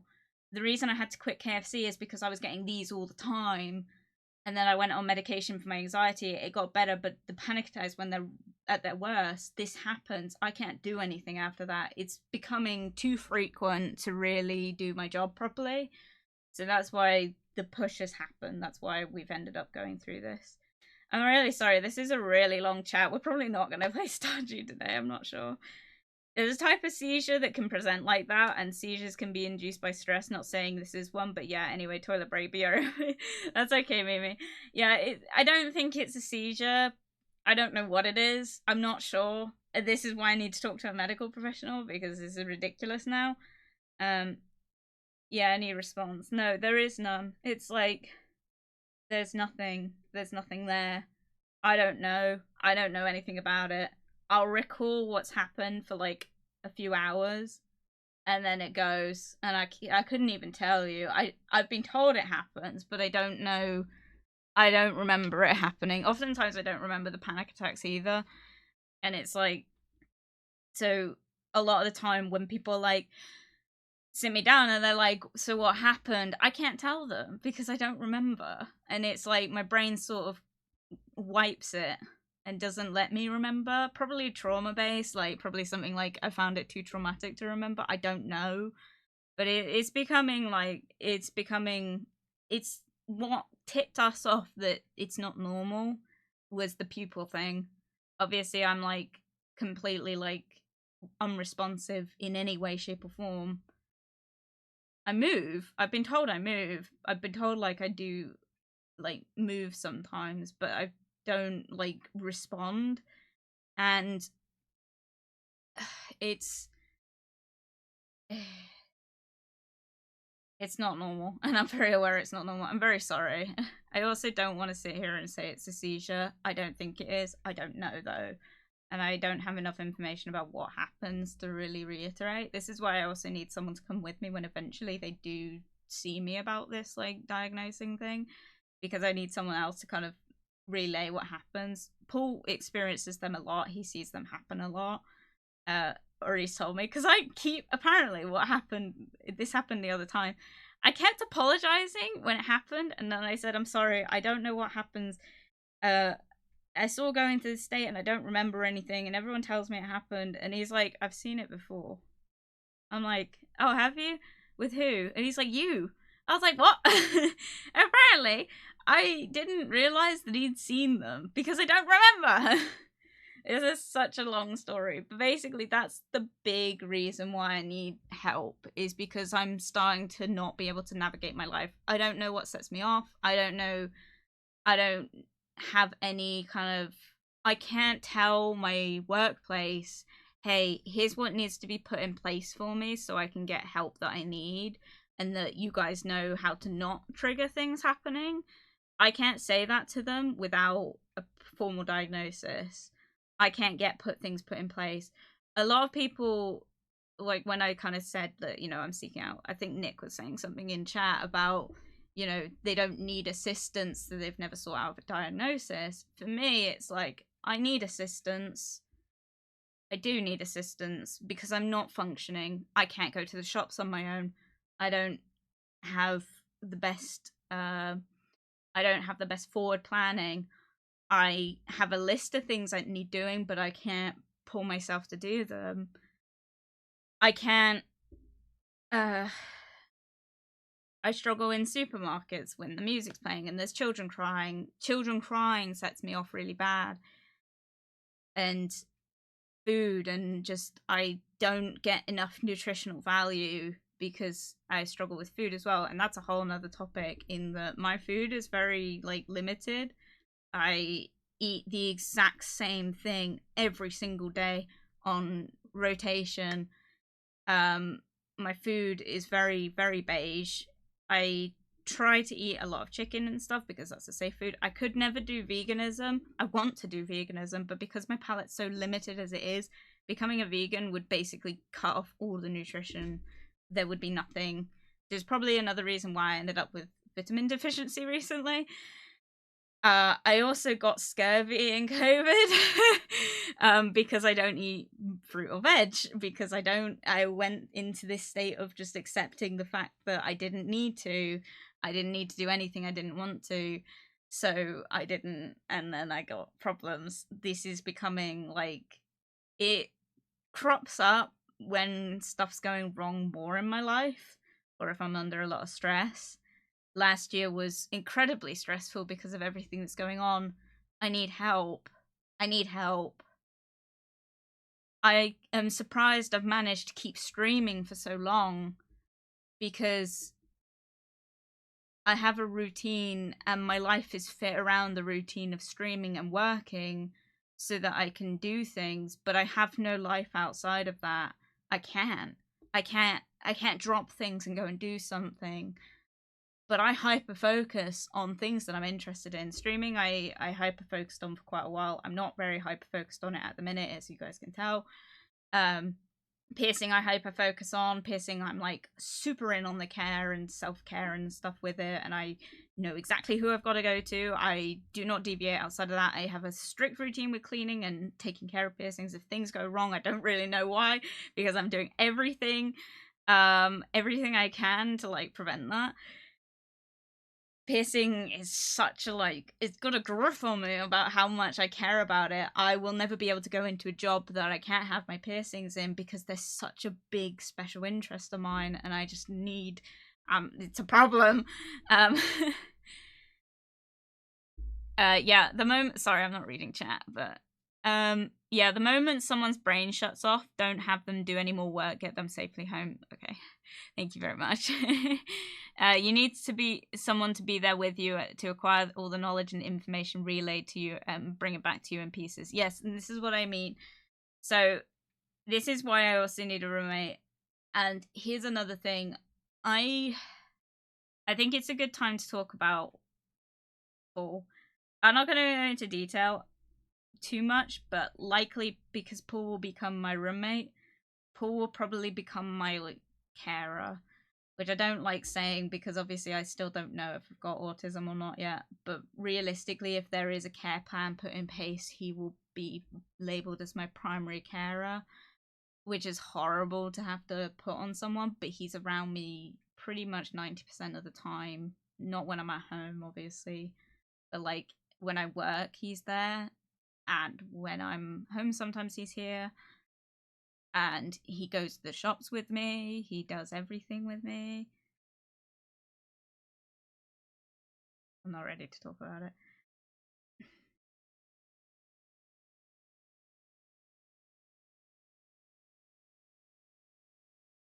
My mum used to be my main caregiver. She used to have to do everything for me. And in recent years, I don't want to talk too much about my mum, but she doesn't seem to remember things very well. And that makes kind of communicating with her hard. So realistically, I've had to kind of go on to someone else, which is why, like, despite the fact that I live at home with my parents still, neither one of them can take care of me properly. Net ready drink dummy, thank you, Net, I will drink to that. Paul will become my primary carer. He is very aware of this as well. This is not like this is not new information to him, because he's with me all the time and he will become my roommate, so he will be my primary like source of like help.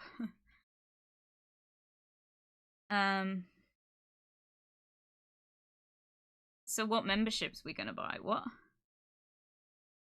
memberships?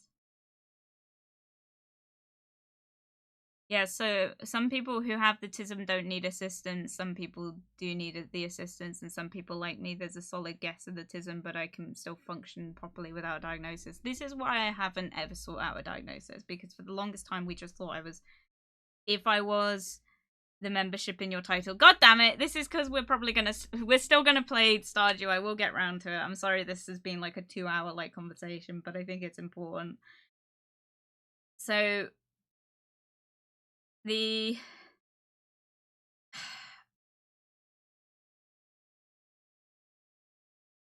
thing with like, what was I saying? I don't remember. There's a solid yes. So we thought for ages that I was high functioning in the sense that I could go out and do things. I had a job. I functioned. I could manage bills and stuff. I could do things. I didn't need someone with me all the time. But realistically, it became very, very apparent that I was not coping as well as we thought I was. And realistically, I was just able to put up a front to show that I could, but realistically, in the back of my head, I couldn't. So I could go to the shops, I could do things by myself, but then eventually it started slipping, and I couldn't do those things anymore. So it became it became very apparent, especially in my working life, that despite the fact that everything is exactly the same as it was 3 years ago, it's I'm not functioning in it. It's slipped massively, and I don't know what to do or how to help myself anymore. And this is why I need a diagnosis, because realistically, I'm not functioning. You guys think I function, but like I'm not even like I can't go to the shops by myself, you know? I used to put it down to the trauma of the fact that my shop is the place that I was assaulted, but realistically, it's it's not a good time. It's I try and get out of there. I went to Primark the other day and a child started screaming next to me. Literally right next to me. It just started like absolutely like I don't know what the mother was thinking. Just like this child dropped something and it was a meltdown. It was just like the end of the world. And I reeled. I like oh, the visceral reaction. I don't want to go into too much about my issue with children crying and stuff. That's not a conversation I want to have with stream.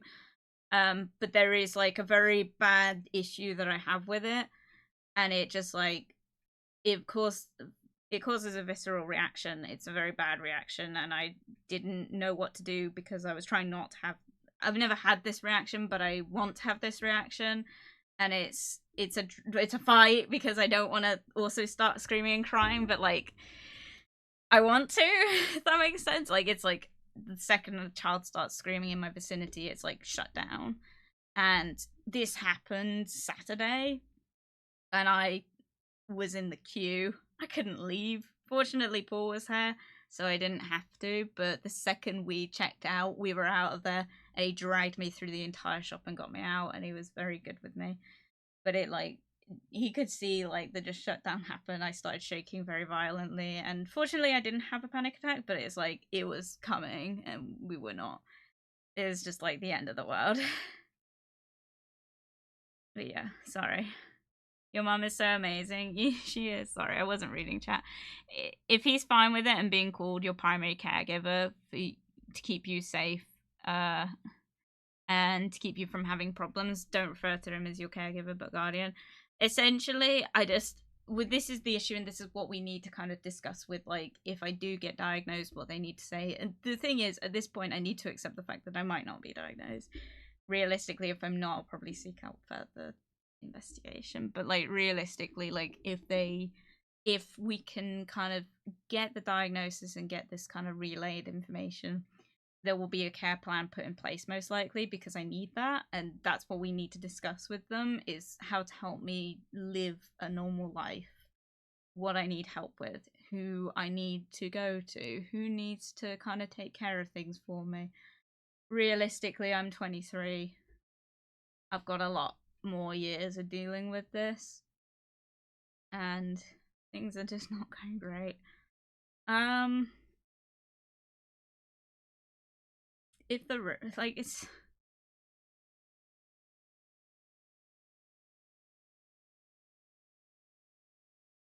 this is a long conversation. I'm so sorry, but yeah, it's like it's a weird one, because I thought for years that I was one of those people with potential autism that just didn't need help. By society's standards, I would be considered high functioning because I go to work, I have bills, I can live, you know? People would look at me and think that I'm high functioning. I don't. What they don't see is the fact that I can't talk to people, the fact that I can't make connections, the fact that I struggle to make friendships, the fact that I struggle to keep friendships, the fact that I struggle with foods and drinks, and the fact that I literally get like no water intake because I live off Pepsi Max and I don't drink anything else, and I don't like I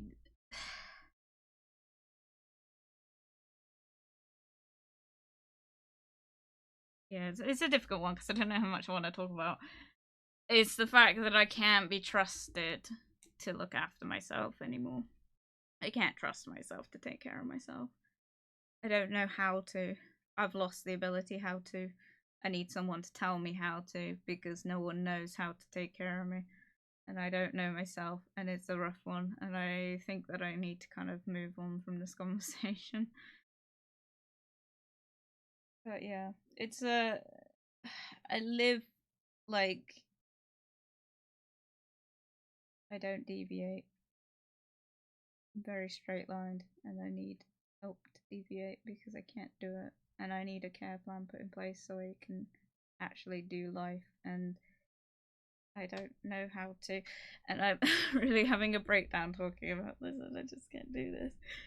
I can't talk about this. I don't know where I was going with this. There's like, I've got a list on my phone of different things I struggle with, and I could list them off to you, but the basic question I was trying to answer that people were asking is, why do I think that I need assistance? And the short and sweet of this very long conversation is that I've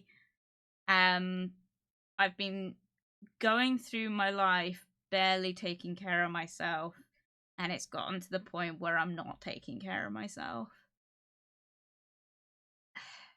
My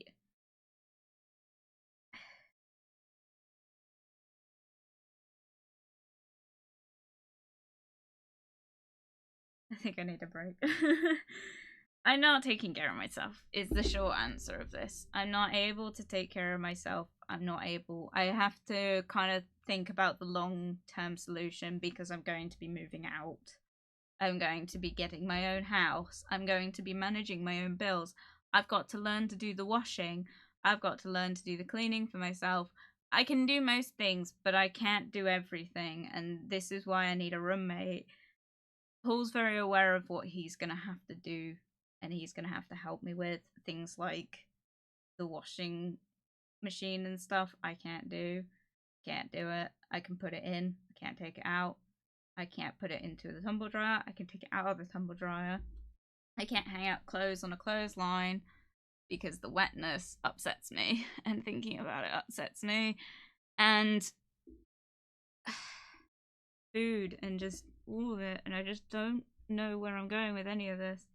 And I want to curl up into a ball and just die of embarrassment right now for talking about all this, and it's terrible. And my tracking is completely off because I'm just not looking at the camera, and I'm just like swinging and just forcing, like throwing myself against things because I'm just uncomfortable. But it's a rough one. You're functioning in a completely different way to us. That still makes you a functioning human. Thank you. Yeah, it's like I'm functioning, but I'm barely functioning. I need to fiddle with things. Another thing is like, I don't know if I should give a trigger warning to this. Maybe I should. I should give a trigger warning to self-harm. It's not intentional. But like, one of the main problems I have is obviously I need to fidget with things. One of the big things I fidget with is I pull my hair out and I pick my skin to the point it bleeds. I struggle a lot with acne and black spots. I will sit here for hours and pick at myself. I will pick myself raw. If I get an itch on my leg, which I get itches because I have dry skin really bad, I will itch it raw. I have no restraint. I can't cope. Like, I have no physical restraint to stop myself doing these things. And I need kind of advice about what to do. Yes, I have fidget things. I have like a thing. I have a clicker on my desk that I'm supposed to play with, but it's so loud that I can't do it while I'm on stream because you guys will hear it. I need quiet ones and I can't find them, and I just need to know if I'm going mad or if this is actually a problem that I need help with. And this is why I need to kind of seek out further advice because I'm not coping. And and this is why the whole friend thing has really gotten to me, because this is my biggest group of friends outside of my work life. I'm gonna lose them realistically. There is not a part of me that isn't aware of the fact that I'm gonna lose them. I will never make a friendship group like that again. I don't think. I hope I can, and I hope in several years that we look back on this clip and go, she didn't know what was coming. But like, realistically, I am not gonna I'm gonna lose something, and it's not even my fault. it's not even my fault. And I can't do anything about it. And I can't communicate to these people. And I'm getting taken advantage of because I'm not fighting for it. And that this person has literally said on multiple occasions, like, why is this a problem? Jasper said she's fine. I'm not fine. I just can't communicate with a stranger about why I'm not fine. Because this person is a stranger.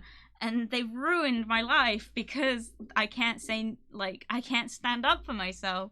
And this is why I need, like, evidence. I need someone to say, look, your struggles are very valid. You need help. So that I can finally turn around and say, look, you don't like it, don't bother. I don't want excuses. This is another thing. I want to stress that I don't want getting diagnosed with autism to be an excuse for behavior or anything. This is not what I'm looking for. I'm looking for advice to help me navigate my life so I can turn around to people and say, here's what I struggle with, here's what I need help with, here's kind of what I've been told I need to ask you to put in place for me. That's what I need for my work life and my home life. It does not matter to my friendships. It should not matter to my friendships, but it would be nice to be able to relay to people that if I don't talk to them for ages, there is a reason why. And this is the thing I just can't go with it. I think I want to talk about something as well. I'm not ready to talk about it because I'm in the process of it. No, I'm still not going to talk about it. I will talk about it, but I'm getting through it right now. But, like, the fidget thing comes... There is a worse part of it. I think some people who also are on the spectrum might also be able to relay with that. There is another side of it, and I will talk about it eventually. But, like, there's an issue that I struggle with. Mina knows about this. I don't think I have talked to anyone else about this. Mina... You'll be pleased to know I'm getting through this. I'm stopping this now. I'm in the process of getting it stopped. So we should be good. I'm hoping she's getting what I mean. But I'm taking... Yes, I'm glad. Okay, cool. Mina knows I'm not ready to talk about it on stream because it's embarrassing to talk about, but I will talk about it because I'm going to be so proud of myself when it's over with. But, like, there's a part of coping mechanisms that I took on and I really need to not. It's not self-harm or anything. I would like to point out that it's not that. It's just like really just yeah. And you know that if there's anything you need, you can always come to me. Thank you. I will read chat now because I keep losing track of what I'm saying.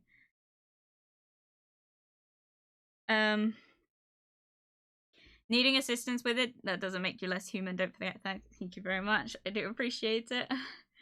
It just makes me feel like I regressed a lot because as a child I could do things and then as an adult I can't do things. But looking back, it's likely because I did have assistance when I was younger. But now as an adult I'm expected to do all this on my own and we found that I really can't. This is the problem that I'm having. Man, I get instantly mad when kids make loud noises suddenly next to me. Yeah, same. My sister-in-law drinks normal Monster Energy every day. Pepsi Max ain't even that bad then. I do manage to drink water. I drink water every night before bed. Usually just to like give my system like a washout. And I drink a lot, but it's like when I'm sat at home, the thing I reach for when you guys do the drink redeems, I used to, before all this kind of started breaking down a lot more, I used to have a glass of water next to me that I would drink from. I now don't. And now I drink Pepsi. I have a pack of Pepsi cans at the bottom of my desk that I drink out of. It's really bad. But realistically, those drink redeems are reminding me to drink it because I don't even drink enough of that to keep up my water intake. I have a lot of headaches. I get dehydrated very easily. Realistically, it's not good. And a lot of people tell me you need to have water next to you. I do, but then I forget to fill it. This is a problem. I'm not able to keep track of things on my own. It's not like... I don't know. Sending huggy, thank you very much, no. All the biggest huggies, you need a fidget toy. I have a fidget toy, I have a few fidget toys. some of them I don't like. The one I'm really into at the minute is like this paint palette with clicky buttons on it, and it's so good, and it feels like I'm popping bubble wrap, and I love it, but it's so loud, and you can hear it on stream, so I can't use it. So I need a silent one. I'm looking into it. There's a couple that I'm looking at, so hopefully I'll get around to getting those. I'm just waiting to be paid. When I was little, I had the same hair pulling issue. I ended up being bald on one side of my head. My parents would make me wear mittens in the house, so I couldn't do it. You're not alone. I'm fortunate enough to say the hair plucking issue isn't enough of a problem that I've given myself bald spots. I have in the past thinned out my hair massively. I've got quite thick hair, so I'm very fortunate in the fact that I've not got a lot of hair to lose. But the sensory thing comes from the fact that my mother has quite curly hair, like very curly hair. And so as a result, naturally I should have curly hair. However, I dye my hair a lot, so my hair has ended up not retaining curls as well. It retains curls really well at the top of my head where all the new growth is, but on the bottom it's dead straight. So what ends up happening is I get new growth in that's very coarse. It's very like broken up. I pluck those out. I'll feel them. I'll go through. You guys might see it on stream. If I look off into the distance like that, it's because I'm fiddling with my hair. I'm going through my hair at the top of my head to find coarse strands that I can run my fingernails over, and I like the interrupted sensation of it, but I also hate interrupted sensation, but I love feeling it in my hair, and I love brushing my fingers through my hair, but anytime anyone touches my hair other than me, I hate it. I can't stand it. Eminem can never rap to my level. But like genuinely, I like sit here so often while I'm on stream just plucking at my hair and just like running it through my hands, just trying to find these coarse ones, and I'll feel it for a couple minutes and then I worry I'm gonna lose it, so I pluck it out and feel it a bit more. It's terrible. I lose so much hair. I'm fortunate in the sense that I managed to beat the plucking issue, but when I was first dieting, because if you didn't know, I was a lot heavier than I am now. When I was first dieting, I lost hair from that alone. My hair thinned out massively. The hair plucking issue was really bad then. I have a bald spot in my hair, likely due to the weight loss issue, but more just because I think I plucked it so much along that hairline that it's kind of bald on that area. I don't have that hairline anymore. My hair has changed. It used to be a side parting during this time. It's now middle parting. But as a result, it just means that I'm pulling at the hairs at the top of my head a lot more, and it's terrible. It hurts as well, but I still do it. But the skin picking issue is the bigger one. I've never bothered looking into Accutane or anything to get rid of my acne because I don't want to, because it's what I fiddle with and it's terrible. It's a big problem. But yeah, it's not as bad as some people. I'm not saying mine's worse. I'm not saying, anyone else is worse. I don't know. But for me personally, it's not that big of an issue. But as a result, it's just like, I get hair in so much. It's so itchy. It's horrible. Because you get, like, when you pluck out your hair, it's got to go somewhere. So oftentimes it ends up woven in your clothes. And then you get, like, the ends of your hair poking in your clothes. And it's itchy and it's terrible.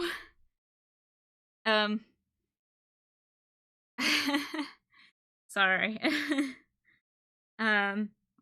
Jasper, they aren't true friends if they can't be there for you when you have it tough and when they can't be patient with you. They are patient with me. I would like to stress that the friends I'm talking about are not being impatient with me. They were very impatient with me when I first got to know them.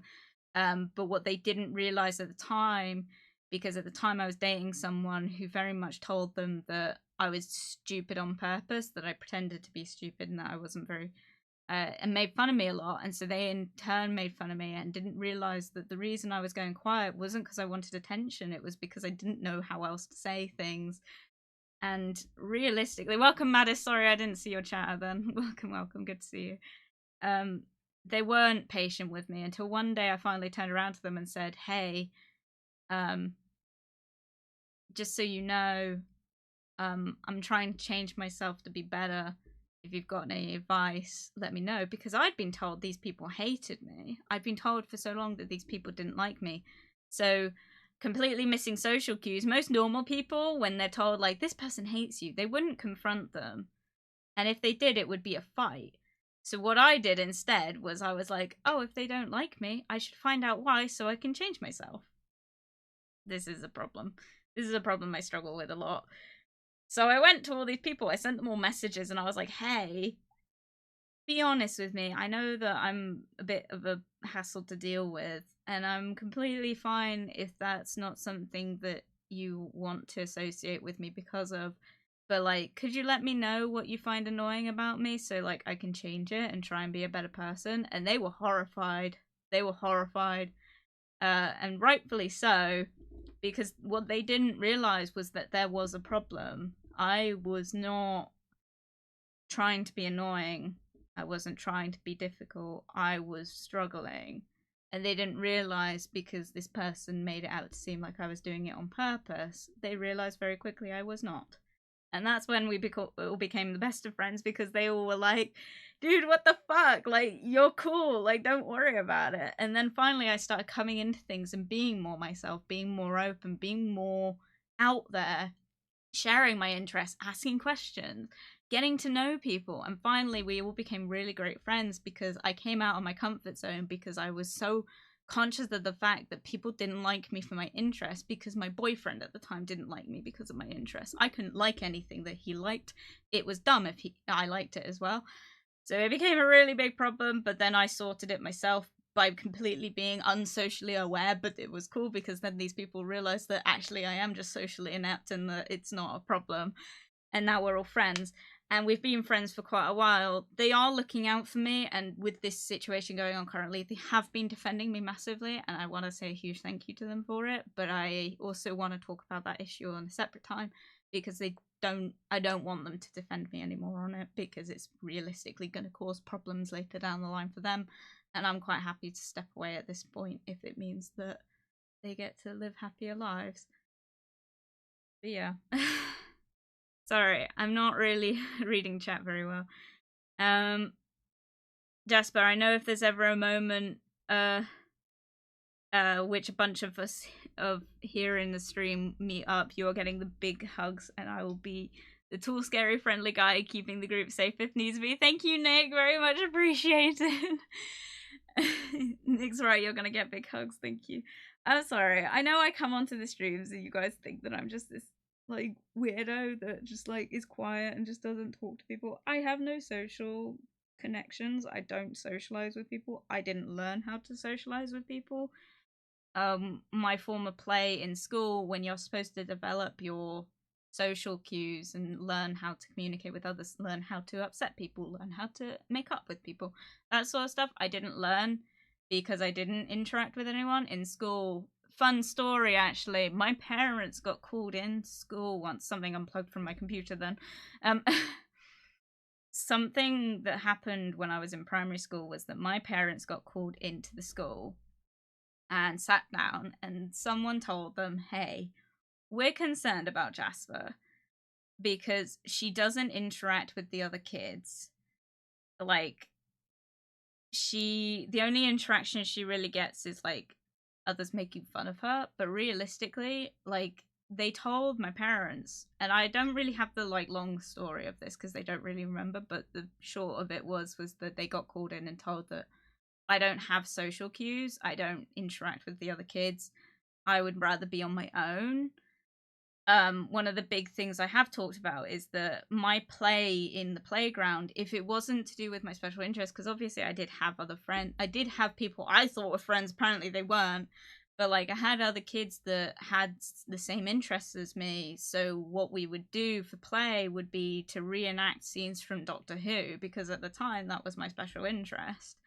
It still is a special interest, but we would reenact scenes from like the latest episodes, so Friday the new episode would air from like the Matt Smith like line of things, and then I would go to primary school and like reenact them with these people in school, and then the next day I wouldn't interact with them. I'd walk around the playground on the perimeter following all the lines on the floor and talking to myself, and that was my play, and I was perfectly happy doing that. I got teased a lot for it. I got called a weirdo a lot for it. My teachers were really concerned because of it, because I wasn't interacting with the other kids. And this is why I think I struggle with interacting. My mum thought for the longest time that the reason I couldn't make friends, the reason I had meltdowns about interacting with strangers, was because of something she did. And this is the sad story of it. It's like my mum really internalized my communication struggles was something she'd done in my youth. And this isn't even bad, and I feel we've talked about it since with the autism thing. She's kind of come more to terms with the fact that like it wasn't her fault. But one of the things she really worried about was when I was born, I got stuck. If you guys didn't know, I have torticollis, which is a condition where my neck is in constant spasm. You can get it from car accidents, but you can also get a version called infant torticollis, which is what I've got. You're supposed to go through physiotherapy for several years, and then you're supposed to get an operation. I didn't get that because I was in a lot of pain from it. So they didn't bother with it. And it got spotted quite late on in my life. And as a result, I now have a head tilt, which you guys can see on stream. My character always tilts off to the side. That's because the calibration is not lined up properly. My face on the right side is flat. But the thing with that is I got stuck. So when I was being born, when I was coming out of my mother's womb, if you want the details, I got stuck. And as a result, I wasn't born in like a mainstream like midwifery hospital. I was born in a small local one. I got stuck. They couldn't get me out for ages. And my mum worried for years that I lost oxygen, and that's why I struggled with things like I had dyslexia growing up. She was really worried that the lack of oxygen had damaged my brain to some extent. Turns out it was a genetic issue most likely, but another thing that happened is that she kept me home during the like I think it's nursery years. Most kids go to like a preschool thing. I didn't go to a preschool thing. She kept me at home and homeschooled me for a bit. And as a result, she worried that the reason I didn't interact with other kids was because I didn't have early interaction with other kids. And so I was very, very close to her, and I didn't want to leave her. I didn't like it when she dropped me off at school. I'd have a meltdown if she left me at school. It was a long battle for a long time to get me to go to school without her. But, you know, and that didn't help when they got called in and asked, like, hey, do you think that maybe she's, like, got something that means she struggles to interact with the other kids? And they never really talked to me about it. I don't remember there ever being a conversation, but they got, like, this was, like, one of those teacher meetings where they're, like, we're concerned because she's not interacting with the other kids. I didn't do the play in the playhouse and play mummy and daddy. I didn't have friends to do that with. I would rather be on my own drawing or walking around the playground by myself. I didn't interact with anyone. I didn't play games, and it's, you know, this is a problem. It's always been a problem. But yeah, sorry. Sorry, long story. Jasper, we aren't true friends. Wait, I'm missing chat, wait. Sometimes people don't know how they can help you, or it gets too much for them to handle with other people's issues. They should still be supportive, though. They should at least make an attempt to understand you. They don't need to. I'm not requiring them to, but at the same time, like, this is kind of coming as a result of me losing, like, a big part of my interaction with people. I'm losing ability to interact, and realistically, by this point, even if things improved and I was able to see my friends again, I don't think I would interact with them the same way I used to, because I've lost a lot of those skills. I've lost a lot of those masking skills. But yeah. Take all the time you need, and you know that if there's anything you can... Yeah, okay, I read all that. Sorry, Mina. Love you, just for thinking maddest. What could also happen with water is to put some syrup in it. I really like those Volco waters. I think that's what they're called, where they like got flavoring in them. I really like those. Oh shoot, my electric just flashed. Oh god. Jasper, gonna be brutally honest. If you need to use the fidget toy to somehow relax the mind during the stream, screw us. We have to accept you dealing with something. It's... Yeah, but I'm too much of a perfectionist. It annoyed me back when I first started streaming that you could hear the clicking of, like, this, like, waving cat I've got in the background. Occasionally you can still hear it on stream, but not as bad as you used to. So that's why I don't do it, because I would struggle to watch a stream if that was going on in the background. And so for me, it's like, I won't do it, but it results in me pulling my hair. I will get a better fidget toy, it's fine. There was another side of this, and this is the part that I won't talk about until it's dealt with, but like, there is another coping mechanism I do in the background. And I'm gonna get rid of it soon. So I will be switching over to something that hopefully is quiet, but we'll see how that goes. You're such a weirdo, and I love you for being you. Thank you. Jasper, I had something similar happen. Oh my god. It should usually be head, torso, limbs. I went arm, head, torso, limbs. I did come out head first. It was just a case of like, I came out and like the top of my head came sideways in, and as a result I got stuck, and I came out like neck first essentially. I don't know much about my birth. I don't ask about my birth. I don't want to hear about it. So that's where that whole story comes from. Anyway, I'm going to end this conversation now. I will probably talk about little snippets from now on in, but that's the basic rough thing. We will play Stardew Valley. Probably not for very long, but we will play it in a bit. So if you'll excuse me, I'm going to take a break. I'm just going to recoup myself, and we'll get back and we'll get into the game. So, excuse. Bye.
Alright, I'm back.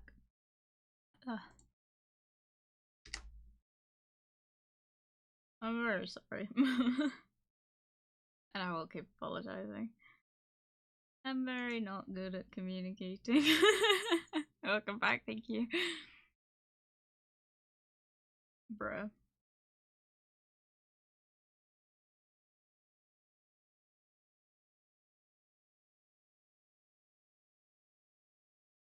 You brought snackies? I did. I got Vimto flying saucers. They're not very good though. I'm used to them being a lot better.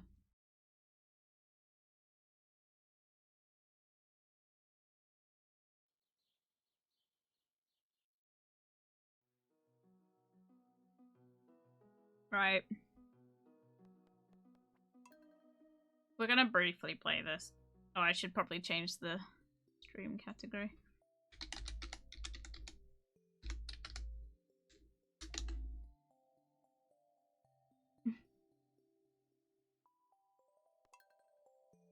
Vimto flying saucers sounds interesting. They've got like a load of sweet ranges. Like you can get bonbons and Vimto flavors. It's weird. You guys probably remember my Vimto obsession as well, right? Like, do you remember that when I used to like drink nothing but Vimto on streams? I don't do that anymore. I have it still downstairs. I just haven't drank it in ages. It's a hassle to get.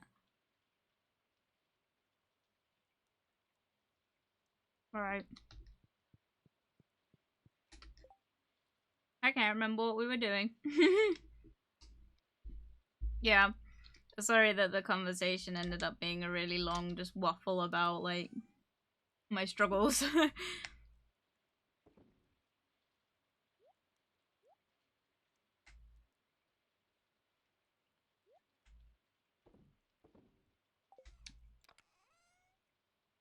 Asda sometimes has like 3 for £2 on Vimto. I go to B&M and I get the like 2-litre bottles of the concentrate. It'll take me like a few months to get through.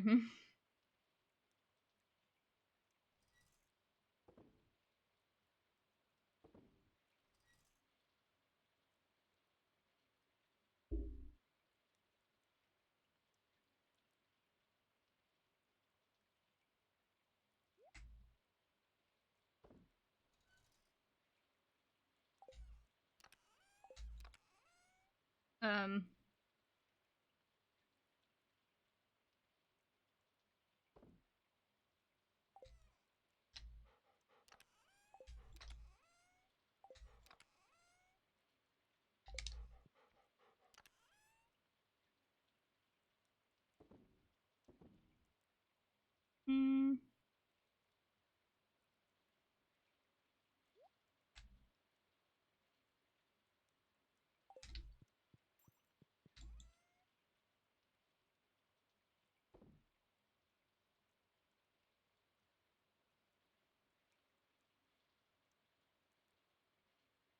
a few months. I go through a whole bottle of squash a week. Yeah, well, to be fair, I was going through these bottles like weekly. Like I'd get through 2 bottles of them like quite a lot, right? This was with the regular size bottles, so I started buying the 2-litre bottles because they would last me a little longer.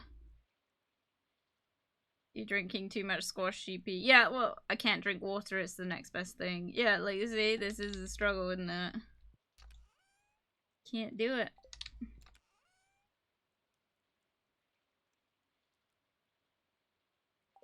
I got cramps.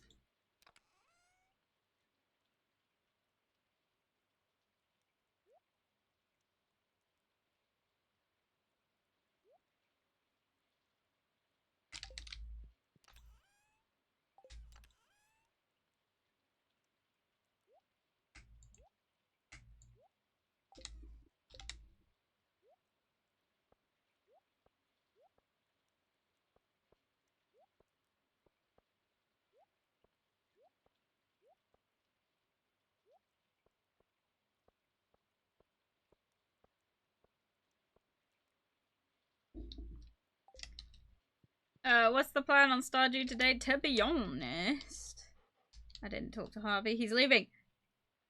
Harvey! Oh, he's gone. Oh my god!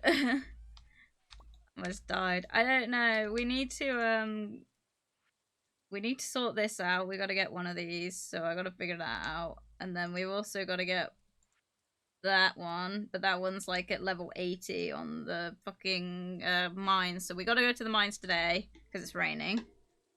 And then gotta get that one. Gotta get pretty much all this. And we gotta get 3 apples. And I have no way to do any of that.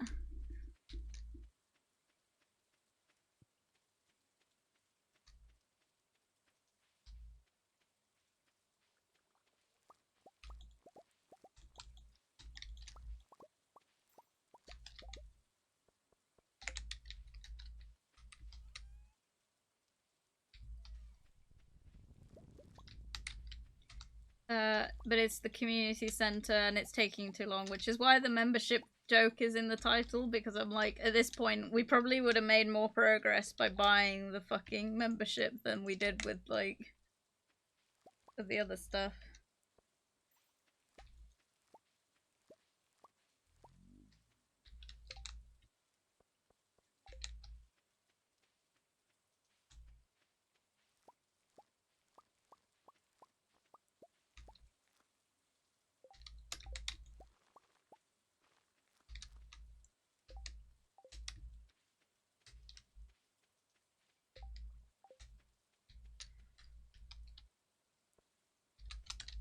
But yeah.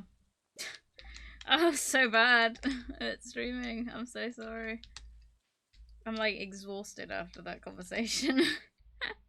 Oh my god! Have I not been going to see them? What the hecky?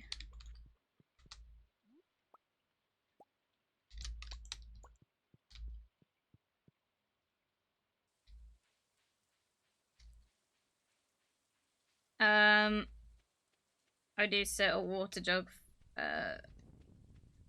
water filter next to my desk. I have like a huge one of those like thermoses, like one of the fucking the ones you see on TikTok, like one of those, but it's not one of those. It's like it's a cinema roll Primark knockoff one, and I love it, but I don't drink out of it enough. Because I only put water in it, and really I should drink more Vimto. To be fair, when I first got into my, like, Vimto addiction, right, my thing was, right, I started drinking a lot more Vimto. Suddenly I could see better. It was really weird. Like, I could see everything suddenly. And that's why I'm, like, so self-conscious about the fact that I've slipped back into drinking nothing but Coke again.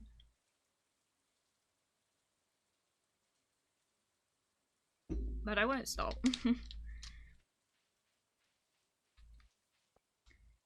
um,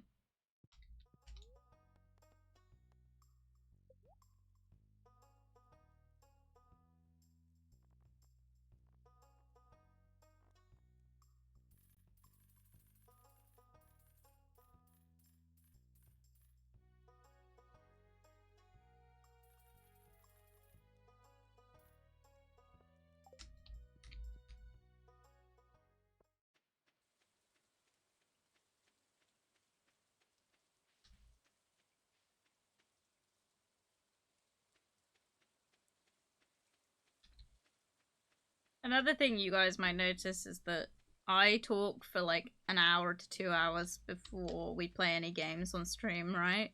It's because when I'm streaming, I forget to talk.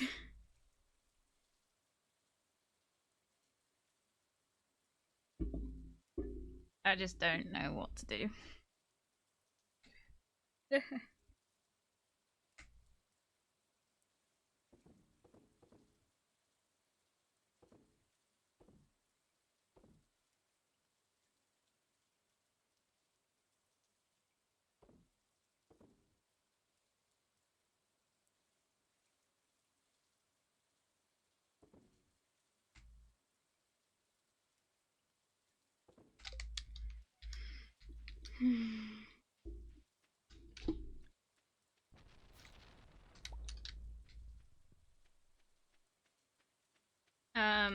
If I'm not drinking, I'm not drinking the unholy city water from the college, which is fair.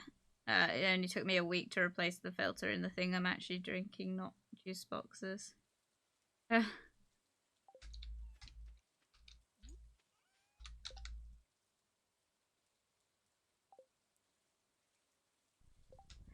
What is it I need? One of these I need in the community center.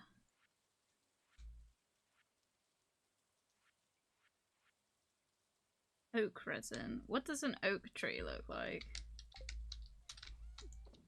And why don't I have one? Got a maple tree. One of these is like a maple tree. Don't know what the oak tree looks like. Oh my god, wait, it just knocked out one of my fucking things. What the hecky, dude?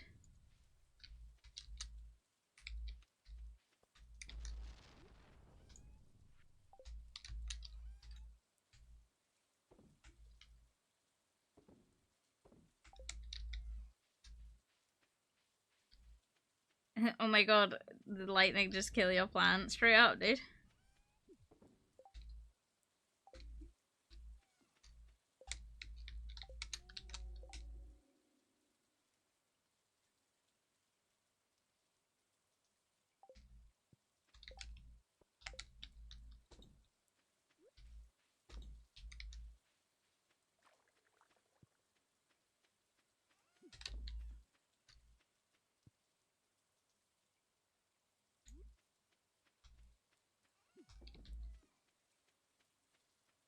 Right, off to the fucking mines we go. And then I'll regret the fact that I haven't got anything in my fucking pockets.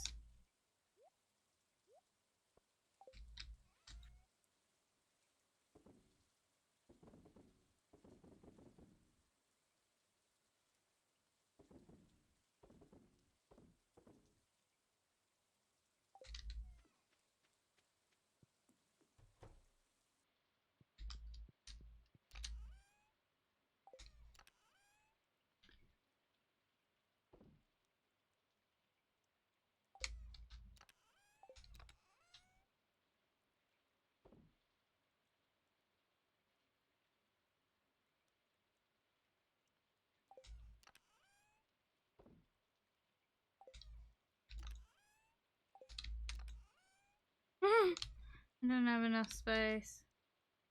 We're running out of storage options. Don't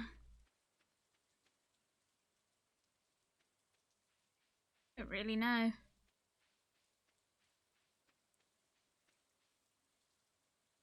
Oh, you don't want to, oh yeah, it's a Mimi tree, grow sheep. You don't want one of those to cause trouble. I could imagine. Could you imagine, like, how weird that would be?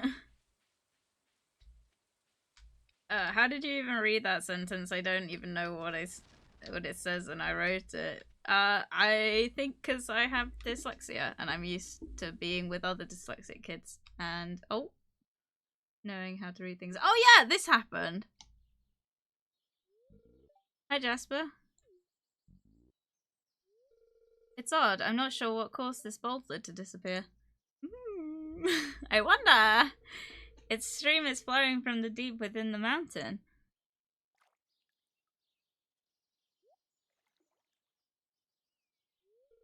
Hey, do you see that glistening in the water? Yes, that's quality ore. The flow of water must be carrying it out of the mountain, but it's going that way. Oh, that way, okay. You know what this means, right? No. It means we can start panning for ore. Okay. Here, I've got an extra pan in my backpack. Why don't you take it? Oh, thanks, man.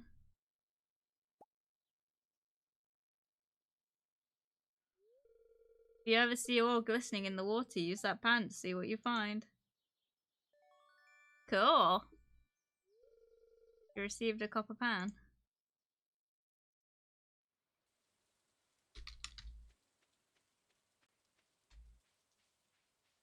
It means Jesus has moved the boulder and returned Mimi. God's sake. Jesus was in the cave, has come back.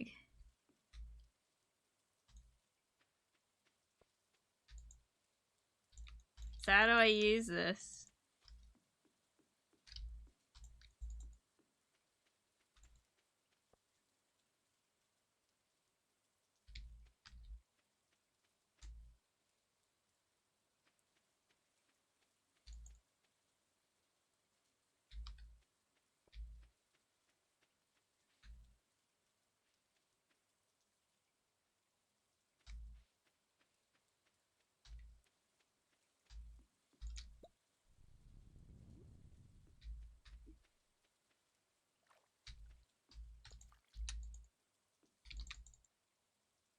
Mm.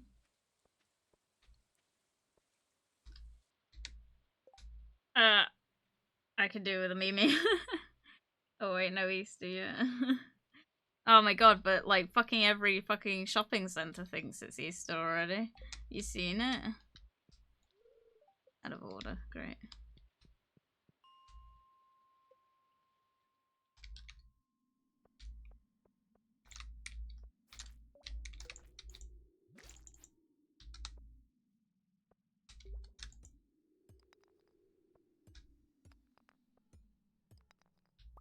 I'm not sure I can handle another me.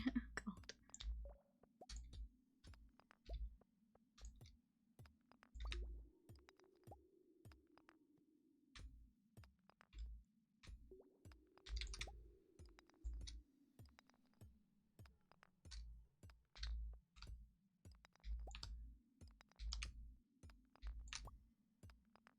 Oh, let's go. Right, let's look at the rest of the cave.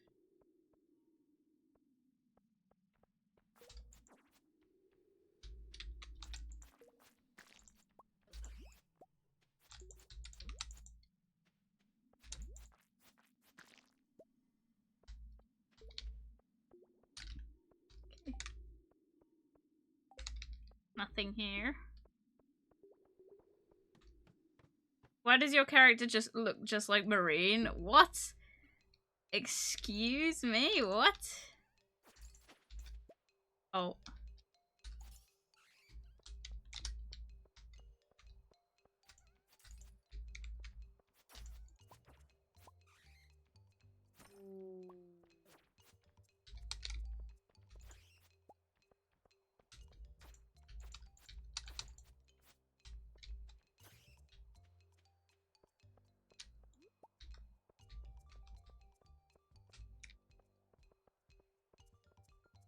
Right, so we've already got an exit point. Let's see what else we got.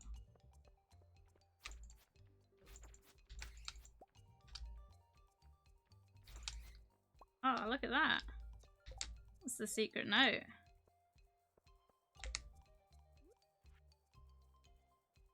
Is that Marine? Oh. Okay, weird. Bruh. You look just like Marine Uriah.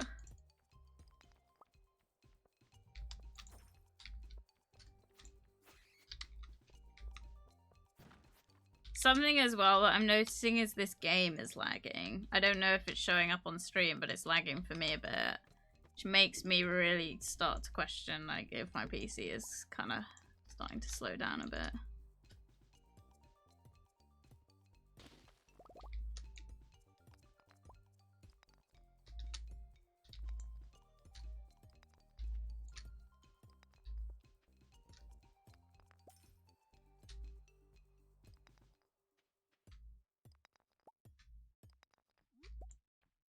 Ah! Wrong tool out. I know I can like press them, can't I? Yeah, and I just don't.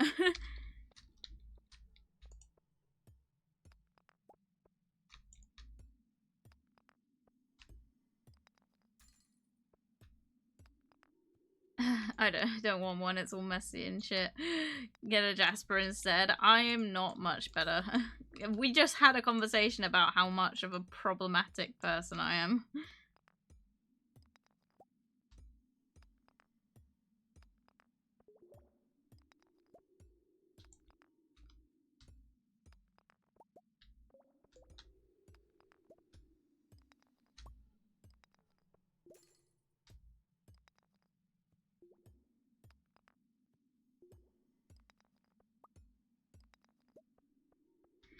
Oh, the catties are at the vet right now getting spayed. Oh, Mimi.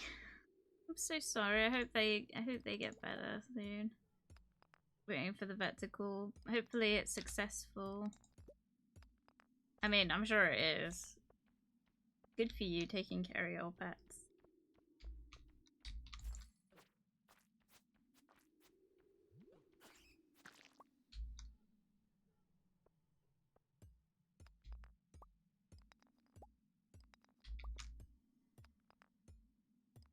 You know what I wish? This is probably a... Oh, actually, I'm not sure if that's insensitive, actually. I don't want to be insensitive, actually. Alright, let's go.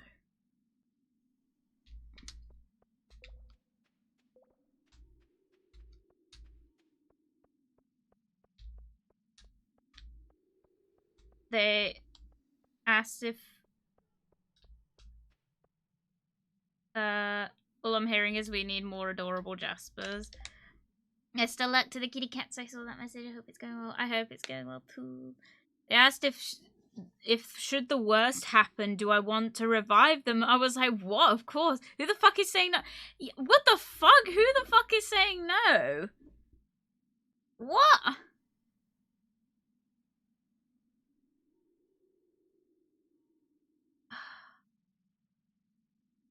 What kind of a... Oh my god. How is that a question? Yeah, I know, right? What the fuck? I don't think I've ever been asked that when ever getting the rabbit spayed. It's like, of course. It's like a valued member of the family. Are you kidding?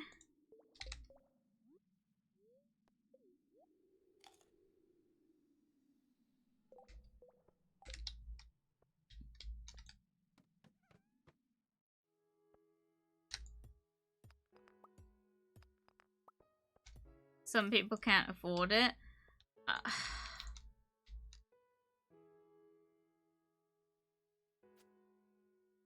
Yeah, I mean, that's the sad truth of it, isn't it?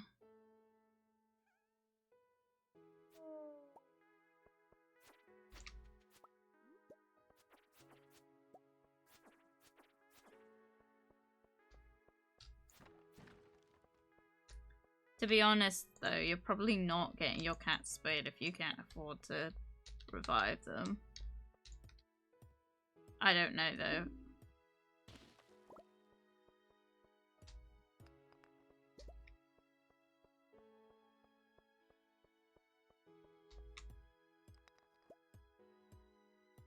It's okay, they shave the patch. Is it okay if they shave a patch for the operation? Well, they can't do it with all the fluff in the way, so... What? Is that what they also asked? What the fuck? This is true, but I have some money aside, so it's there if it needed, I guess, and my cat's insurance doesn't cover space, so... That's weird that they don't cover space. I would have thought, like, insurance would cover space, because space, like... prolong a cat's life. Like, it prolongs a lot of animals' life. If you didn't know, most animals, particularly more female animals, I know it's with rabbits, you need to get them spayed quite early on because they can develop ovarian cancer quite easily if they are, you know, kept unneutered like for a long time. So it's encouraged to spay your rabbits. I don't know about cats though. And it's like, it does prolong their life quite a lot if you get them spayed, so it's weird that they wouldn't cover it.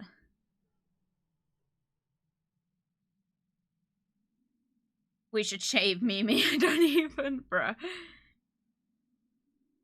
The only reason I can come up with for vets asking is if someone afterwards decided to bitch about it. Some places do space for free as events kind of thing. Yeah, it depends on the area. It depends if there's like a stray issue, like if especially with cats, it's like if the area has like a lot of strays in it, they tend to offer neutering for free to help keep population down and stuff. I know that with the rabbits, I'm pretty sure a couple of them we managed to get for free just due to at the time, but I don't think it was very expensive for the other ones. Yeah, normally if there's strays.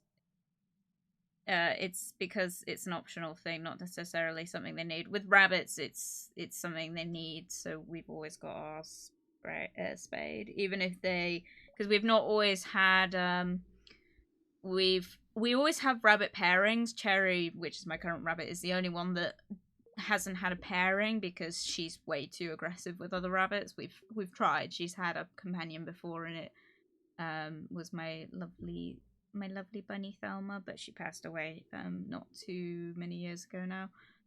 But Cherry's the only one we've had on her own, and she will be kept on her own, which is why we spend so much time with her. But we can't pair her. We've tried. It doesn't work. Some animals don't. But with the others, sometimes we've paired them with females and still gotten them spayed because it's for their health long term rather than like stopping getting us, you know, baby bunnies and stuff. But yeah. Right, I got Cass. Ciao, love you very much. Love you, Madness. Thank you for coming. But also another thing is like animals are quite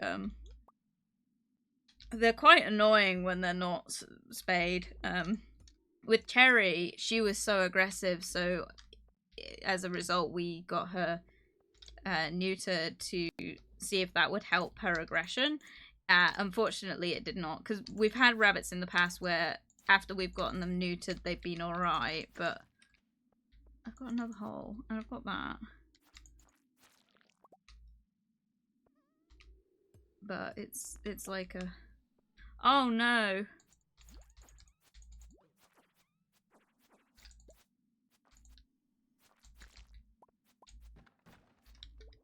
I'm gonna die down here, guys. Oh!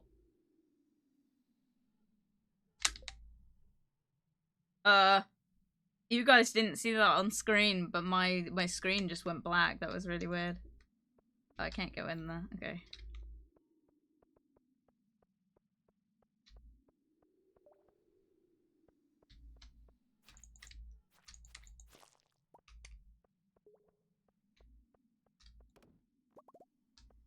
I'm not gonna make it back to the surface, I don't think.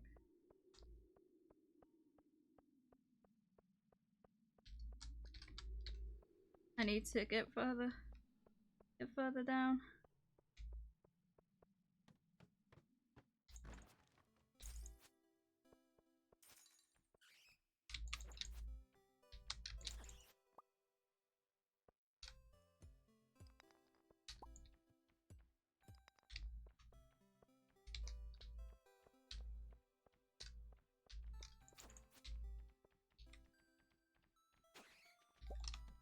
Ah, yes!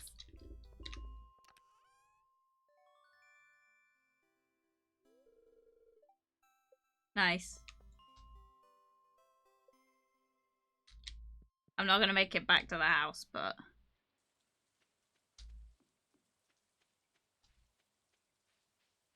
Oh, there we go. They had a super cute black bunny in Pets at Home I go to for ages, man. It was so pretty. Yeah, run. The, with, we don't really get ours from Pets at Home. Cherry came from a Pets at Home, but she was adopted by family who then put her up on secondhand listing. And we ended up getting her. But usually we try to rescue. Thelma came from the RSPCA. Lily, technically speaking, we purchased, but she was in a, what do you call it, like a breeding farm, so we counted her as a rescue because she was not in good condition when we got her. I'm working on a new model plane. It's so much more relaxing here than my old apartment.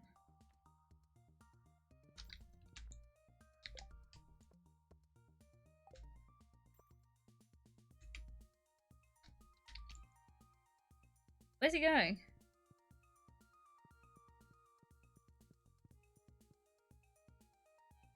Why is he speed walking? What's going on?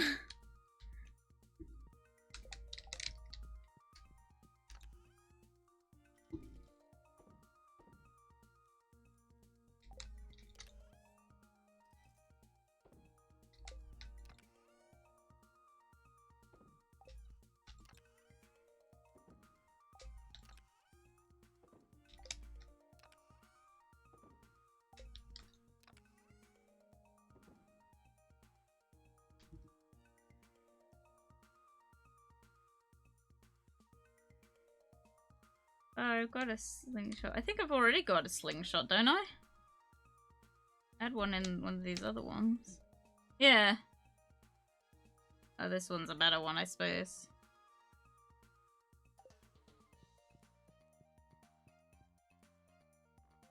Oh. Hi, Jasper. Good morning. You seem to be doing well. The farm looks great. Thanks. So, you've been here a while, and I'm sure you've acquired some cloth by now, right? Maybe? Well, did you know that you can use cloth to tailor all kinds of clothes? All you need is access to a sewing machine? No? Emily just being weird and rocking up, straight up, dude. And I happen to have one at home. Feel free to swing by and use it at any time. Okay, thanks, man.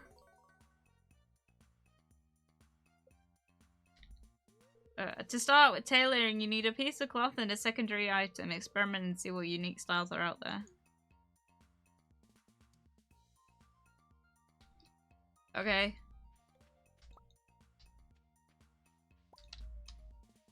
Good quality cheese. Did Miss Jess? Oh, for fuck's sake! They've charged me so much. Last night, a Jojo team member found you incapacitated. A medical team was dispatched to bring you home safely. We're glad you're okay. You've been billed 500 gold for this service. Oh, man.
Oh, one of my trees came down in the night, I guess.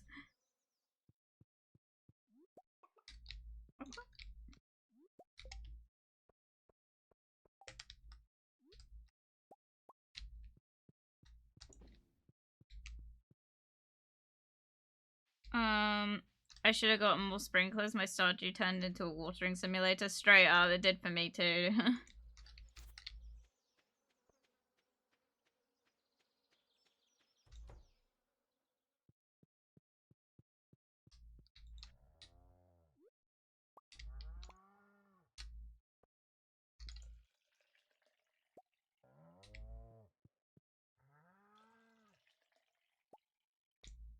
Got the big milks.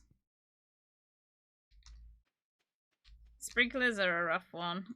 I haven't gotten a lot of them yet. What days was the traveling cart here? I think one of them was Friday, right? We'll go see. Oh, I didn't water my plants, whoops. Yes. Please, please, please have something I need.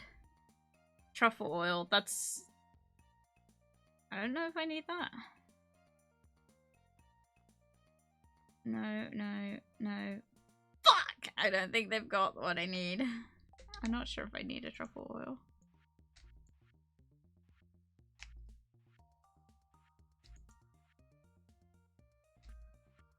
No.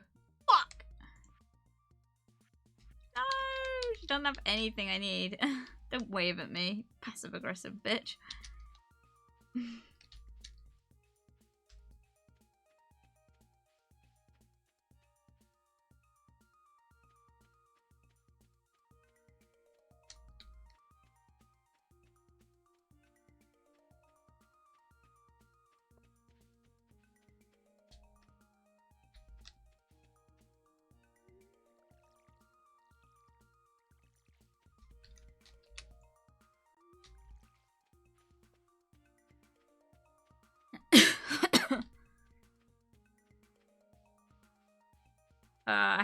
2.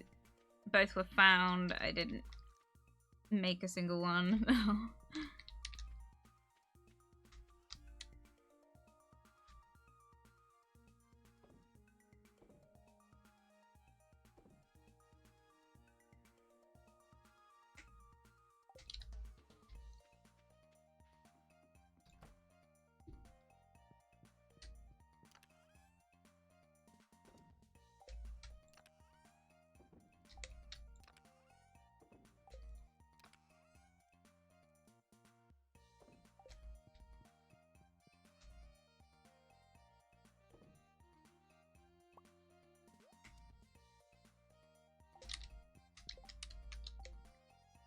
Probably sell some of these jams, couldn't I?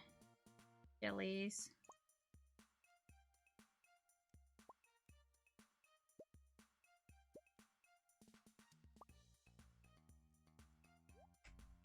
Maybe keep more of the seasonal ones.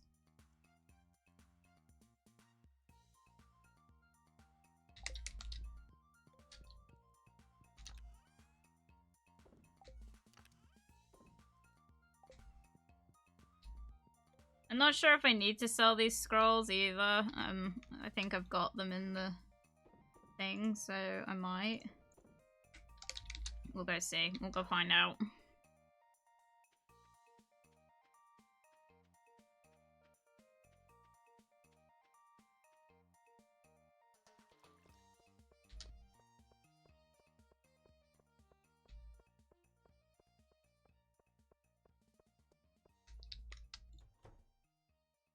Why did I come in here? I don't remember.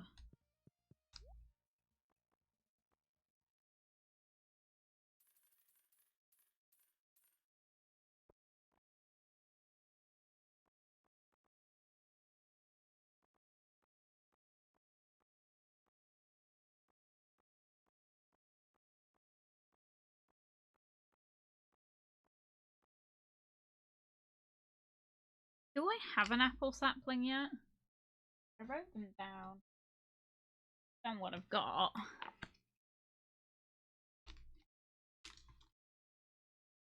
My stream notebook.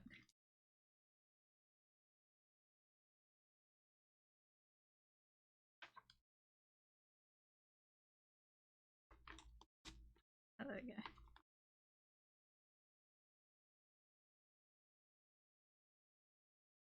Oh. Be nice if I actually organise things right. I got an apricot and a peach tree. I don't remember what the other one was. How far have you got on the community centre? It's all the little bits left to go. Like, I gotta get a truffle for one, and then some apples for another. I don't think I have an apple tree. I'm not 100% sure.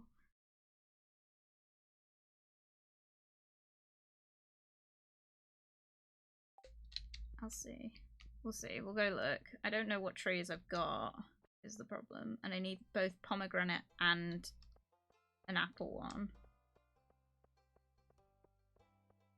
I got time if they both need fall to grow. So I'm just relying mainly off, like, the travelling car at this point. I don't know what these trees are. Let me look it up.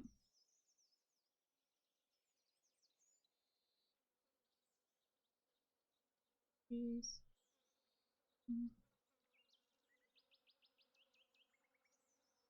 We'll have to end stream soon because obviously the video will go up soon and I want to, like, I want to actually be available for that.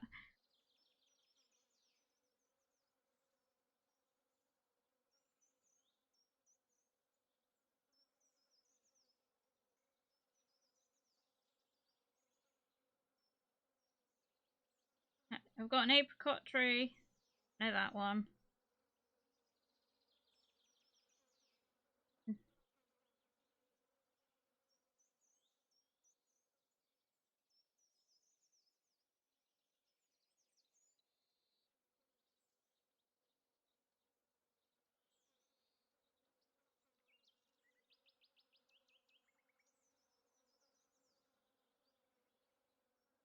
I got a peach tree.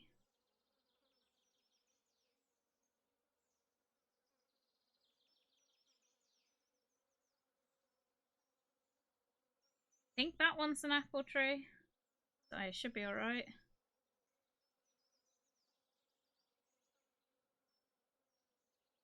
Need a pomegranate tree.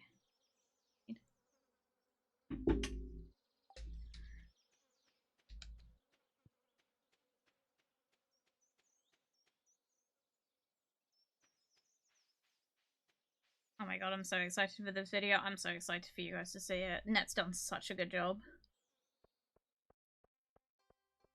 But in terms of the community center, I got one more thing to get for the animal bundle, and then this one's done, and then I gotta get the boiler room dealt with, and then I've also got to get this bulletin board's the one that's tripping me up.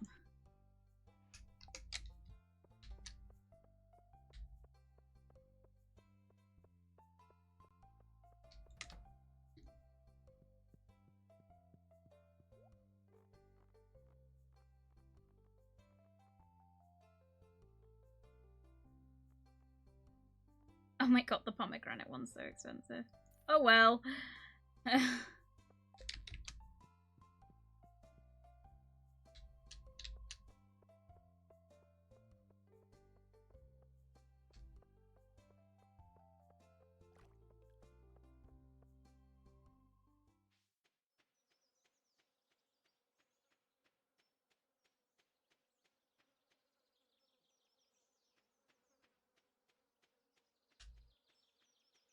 Hope that's not a pomegranate tree.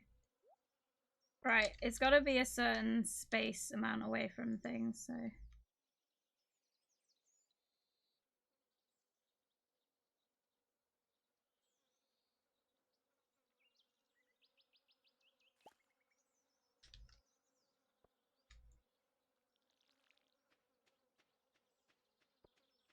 Hopefully that's good enough. We'll find out.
Can't remember what level they said I'd start finding them. I think it was 80.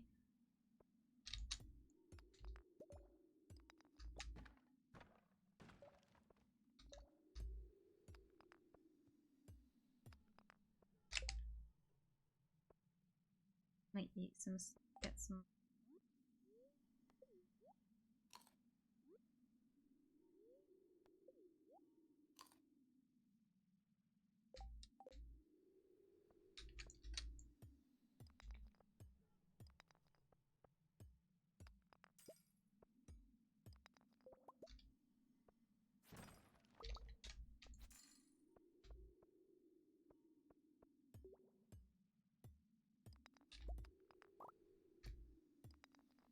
There we go. Okay.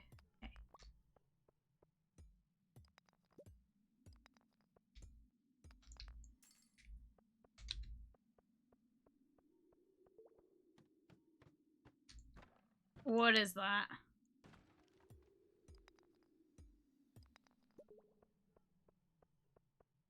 Oh my god, there's another one.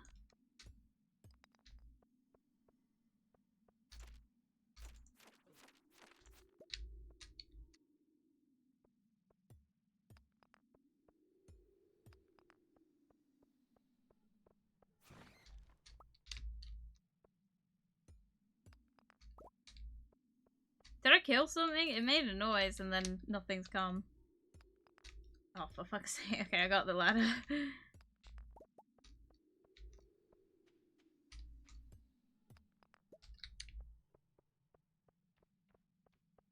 Oh!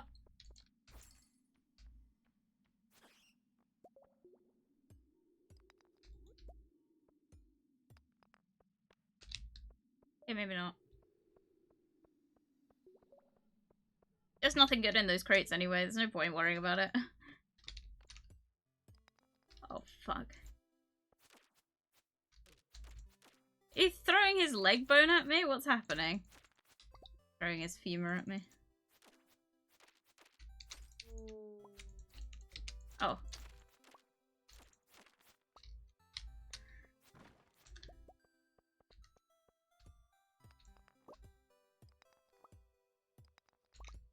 Watch me be going in the wrong cave. Like, because there's 2 caves, isn't there?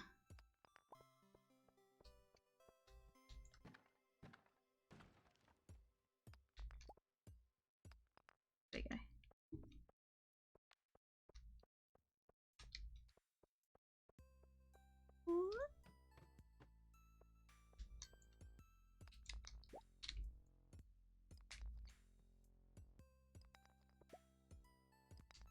There you go.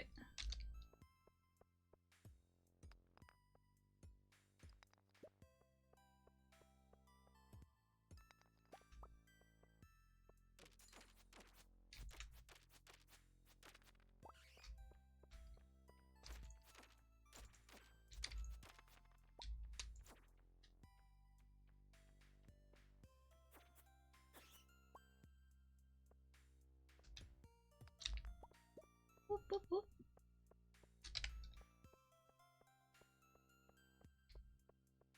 These are cool levels. I do like the mines in this game. It's a bit more visually pleasing. Well, hey.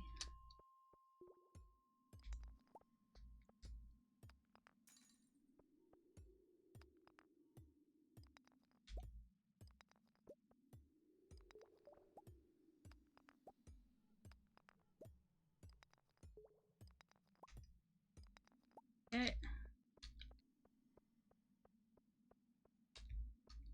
Thing on this level, let's go. Just got back from the laundry and this is a cool looking level. Jeez, it is. It's so cool. Oh look, the ladder's already there. Why do I feel like this is a trap? Right there.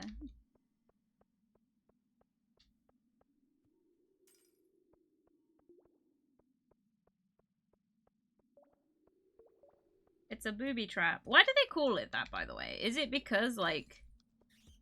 Is it like the... What's so trapping about boobies?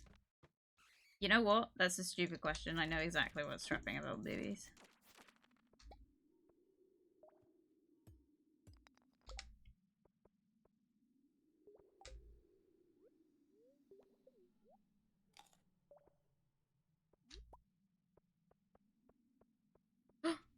What is that? Ooh. Ooh. Ooh. Yeah. Get your boobies trapped. Dude, have you ever pinched your tit? It's the worst.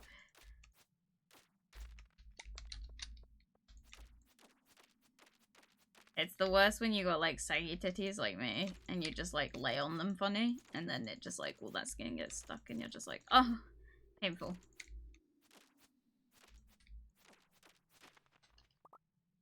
Ooh. Can't say I have. Feels bad, man. What? There's another one. Okay, cool.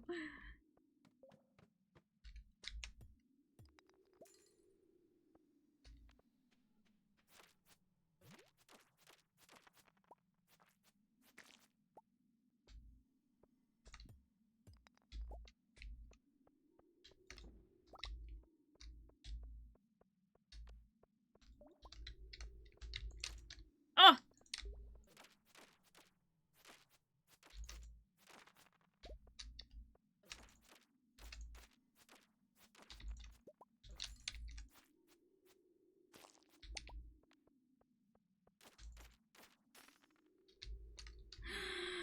I'm never gonna make it, no!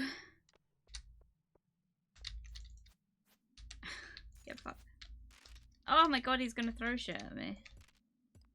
Alright, man, you can come and attack me, it's fine.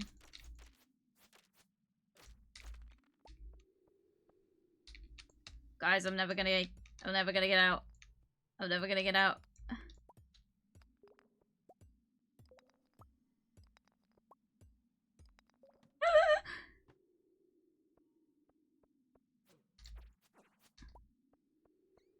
Come back here.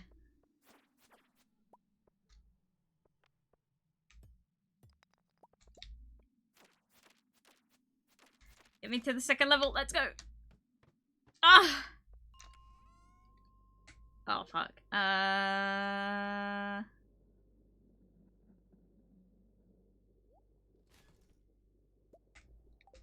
Cool.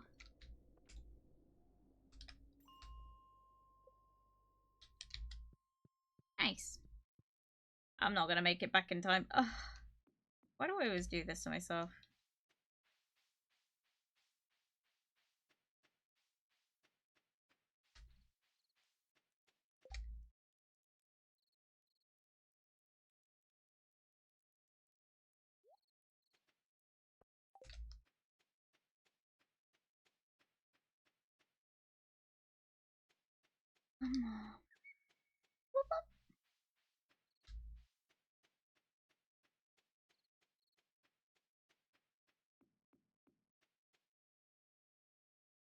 I'm not gonna make it. There's no way. I'm like right outside my house.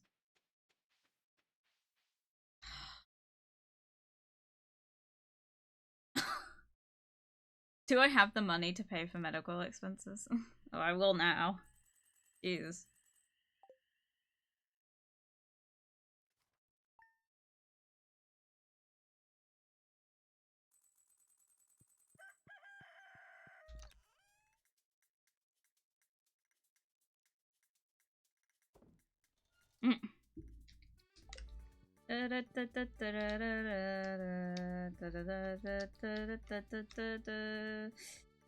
It's just do I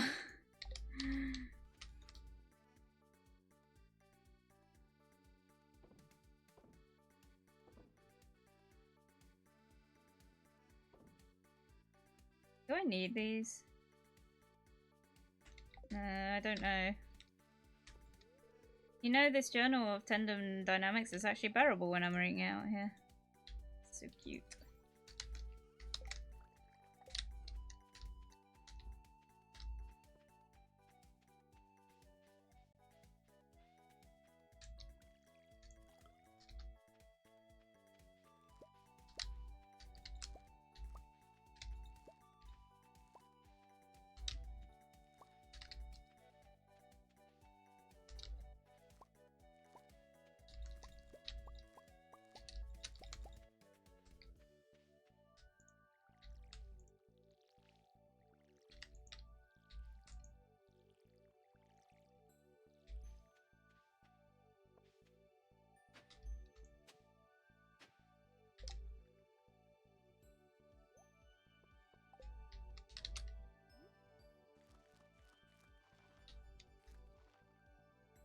Oh, whoops. Oh, no.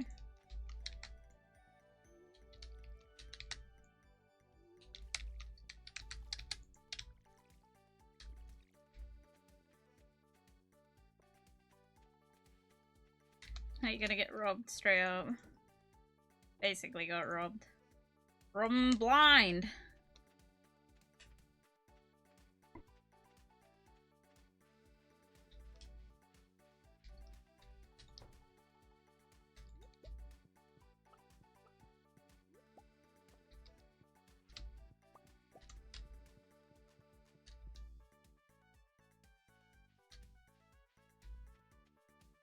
I'm so quick. I'm so dead quick. Let's go.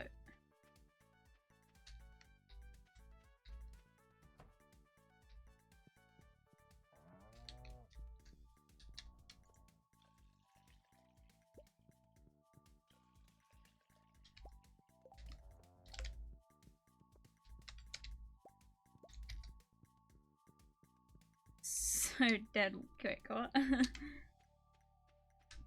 Look at me go.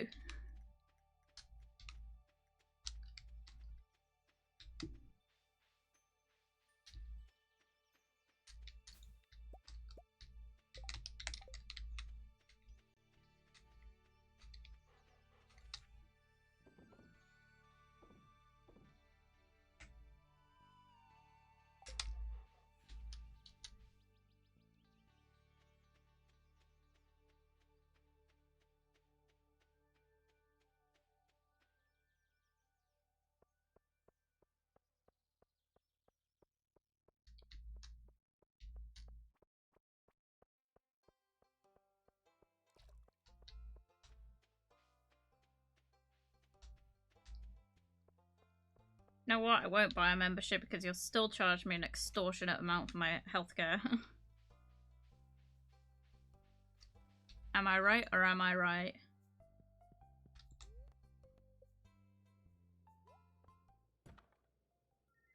What the fuck is that? Life elixir.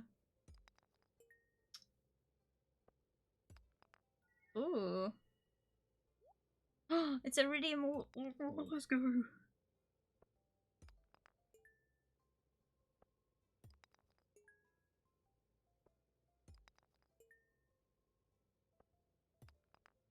Wow. Got some cool stuff in there. So what does a life elixir? Oh, nice. Refills our health.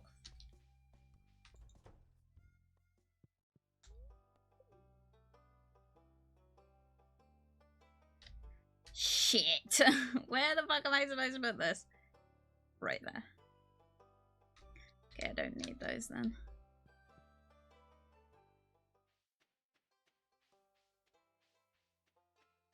Alright, it's off to the travelling cart, I think?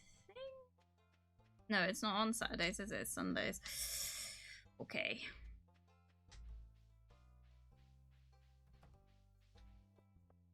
Your husband wants to charge you for your healthcare. I think you should bump it off and get his life insurance. Excuse me? He's not even doing it. I feel like he wouldn't charge me.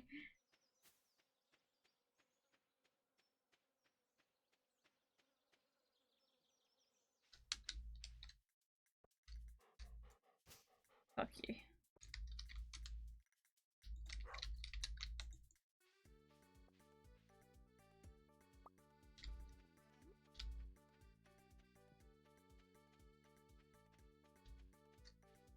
Need to find an oak tree, because I'm pretty sure I have them. Right, so these ones are maple trees, so that gives me maple. So it's these ones that I need.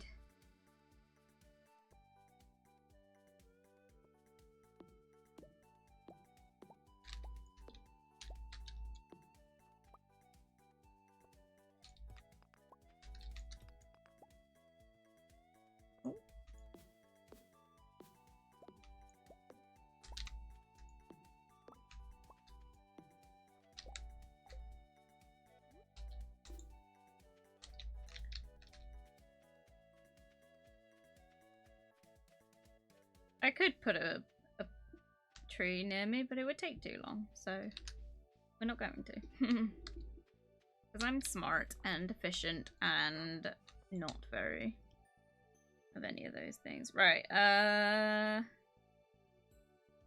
don't need those.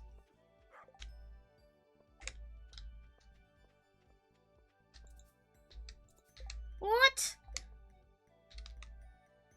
What?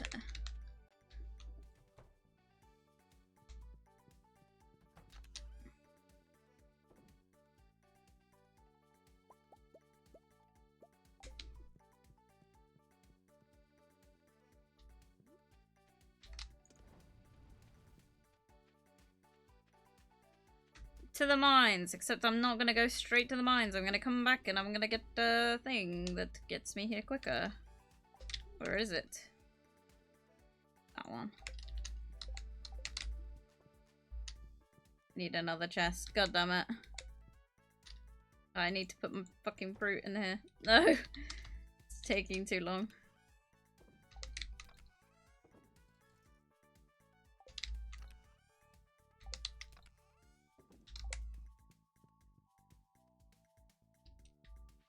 Gotta be quick!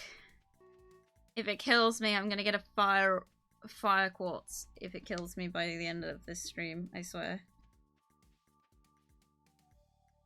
Need to find out where I get the truffles from. I know where I get the apples from, but yeah.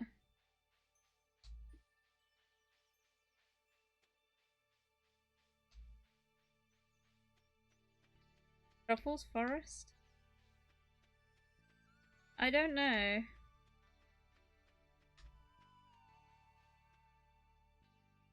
I don't know. I need to get the truffles, and I don't know where I get them from.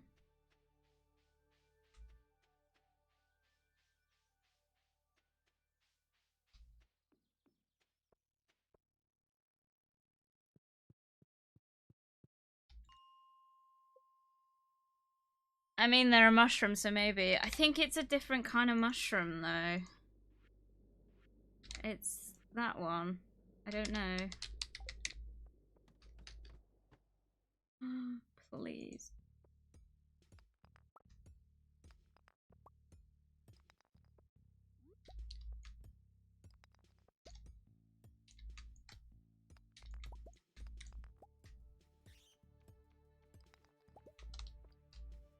Oh god.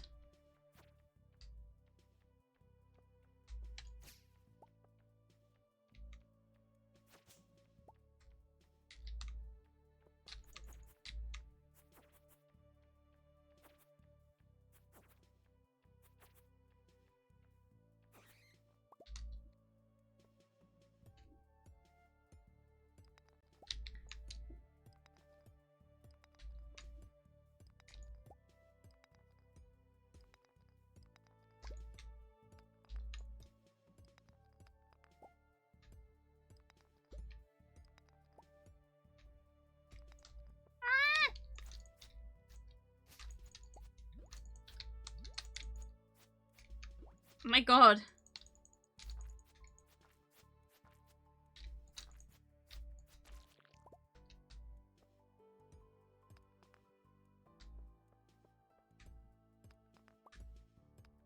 Please find me a fire quartz. I beg. Magma geode, maybe?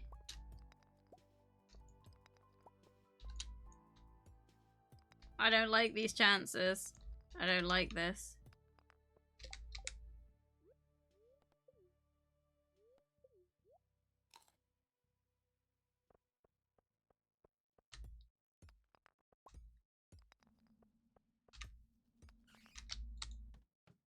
Okay.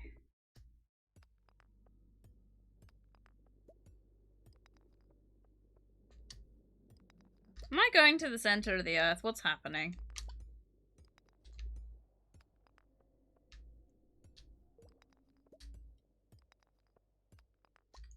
What is that? I don't like that. It's ominous.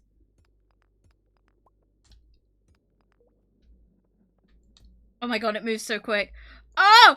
Oh! Oh! Oh! Oh! Oh! Oh! Oh! Oh! Oh! And it doesn't have knockback. Oh my god.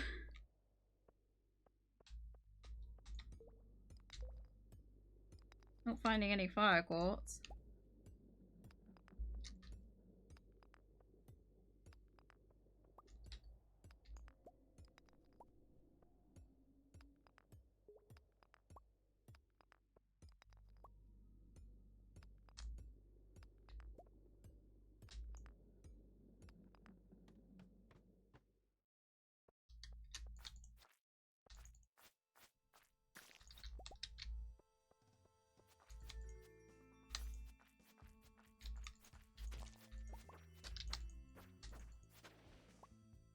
Oh!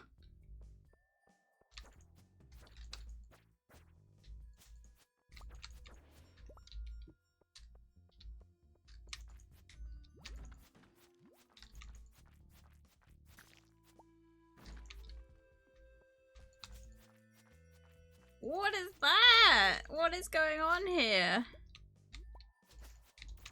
Oh my god! Oh my... Oh my god! Oh my god! Oh my god, I'm gonna die! I'm gonna die.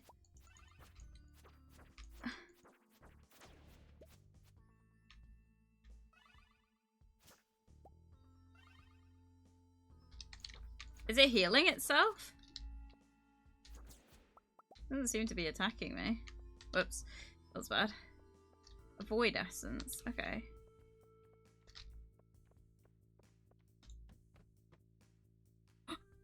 Is that it? Is that it?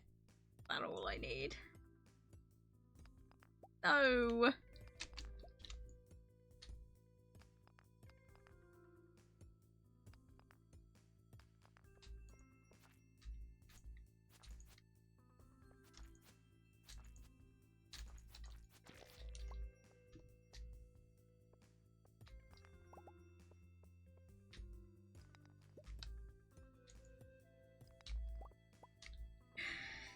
God damn. Mushroom IRL are under the ground. I'm guessing Stardew wouldn't do that though. I don't think so. Truffle I meant, not at all, unless I don't know my mushrooms. I'm not sure. It's not come up and I grow mushrooms, so... Like in the game, I don't grow mushrooms IRL. I don't like mushrooms. They're gross. They look and feel like I'm eating a slug, so I don't touch them. I can help it. Right, hang on.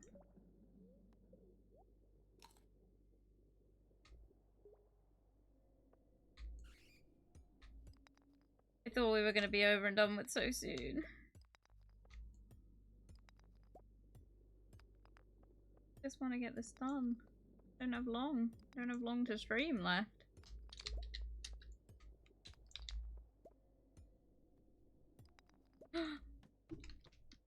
Please give me a fucking quartz. There's so much to ask. At this rate, I'm gonna have to give up.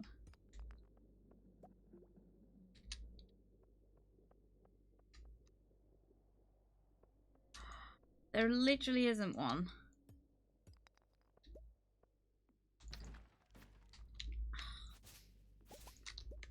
Am I blind? What's happening? Oh, it does attack me.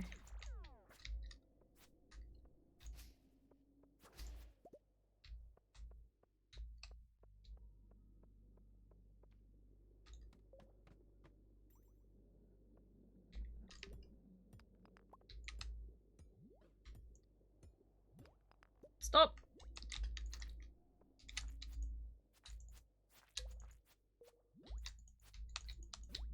Stop!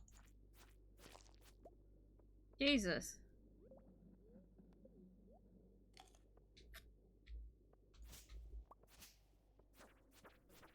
Give me a fire quartz.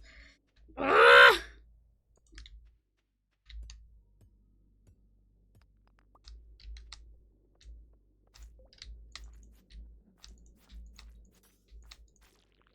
Is it the skull, Kevin? Am I dumb? Give. I'm out of here, man. I'm out of here. I'm out of here.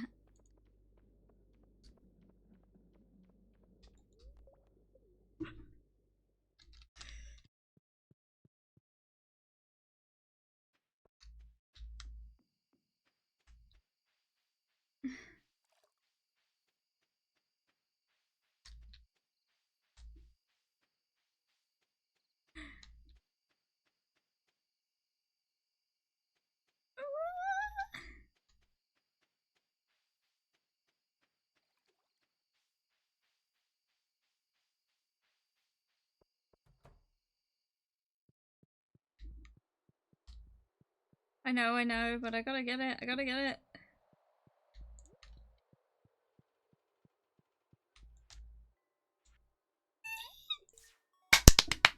Yeah! Woo! Fuck, that's all I got. Finally!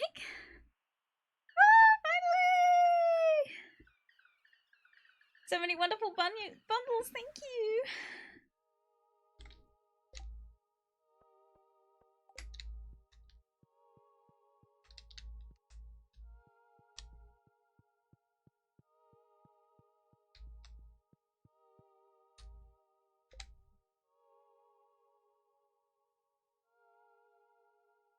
Where's my farm thing? Did I pick it up?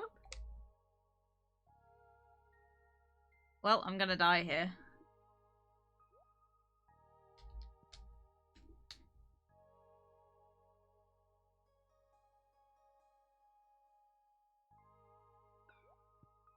Yay! 2 more, guys! 2 more! Can they not hurry up? Oh my god, I'm gonna die anyway.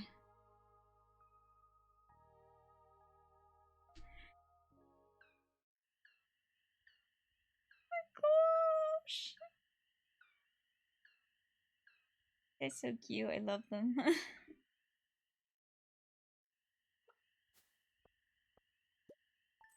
And with that, I need to end the stream because we've got like less than 15 minutes before that video goes up, so gotta end it up there.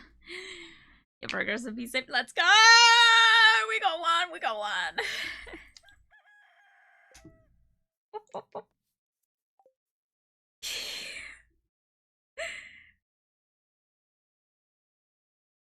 And with that, we've got 13 minutes, I know. With that, guys, I'm going to end the stream very quickly right now because obviously we've got that VOD coming up. That video coming up. I've got to edit the VODs. So we got that going on. But very exciting. We did it, we did it, we did it. Can't believe we did it. I can't cope. I can't believe we've done it. Right. I'm going to raid Mina because she's live, but I'm probably not going to chat for very long. If you guys want to go and support, obviously go and watch that video as it comes out because it will be available in the next less than 12 minutes. So stay tuned. I'm very excited. I hope you guys can see. And if you are there to watch the live preview, send a chat because I'll see it. But with that, guys, I'm going to end stream really quickly. Thank you very much for listening to my very, very, very long chat this morning about, obviously about all the autism stuff. I don't think I did a good job explaining it, but I hope that it kind of helps you guys understand a bit more of my life story and a bit more of my struggles with it. And thank you for being so supportive. I will find better ways to cope. I'm getting there with that. I'm working on myself a lot at the minute. I've got a lot going on. I'm keeping myself busy. I will find a time to talk about the other stuff going on. You got to bear with me for that because I've got to kind of get a lot of other stuff sorted before I can talk about that. There is still a chance that I might not. There might be something that happens soon that means I just won't talk about it. I'm waiving my right to some issues if I do talk about it. Jasper missed it. What? Jasper, I told Mina her stream chat you're still living and doing okay in the mind. She said, damn, excuse me? She always misses chat. God damn it. But yeah, I'm very sorry. I'm not good at reading chat. But yeah, anyway, guys, all the love in the world. Thank you very much for listening to my rambles. I will keep you guys posted on the rest of the stuff and hopefully we can get some stuff sorted together. I will be live on Thursday, obviously. Hopefully I'll have a bit more of an update on the mortgage situation with that. I'm not having much hope with it. I don't think they're gonna agree to loan me what I need, but we'll see how that whole thing goes. But we'll see. I hope that I'm young enough that they might consider it. I got that YouTube window open, waiting patiently. Have a good afternoon. Good luck with your mortgage thingy tomorrow. Thank you. I'm so nervous. Send prayers, guys. Send luck. Go help us get this house because it will benefit the streams as well as it will benefit me and my friend Paul if we do move, if we do get the house and we do get to move in together. But anyway, with that, guys, all the love in the world. I will put a raid chat in. Go say hi to Mina, give her some love, and yeah.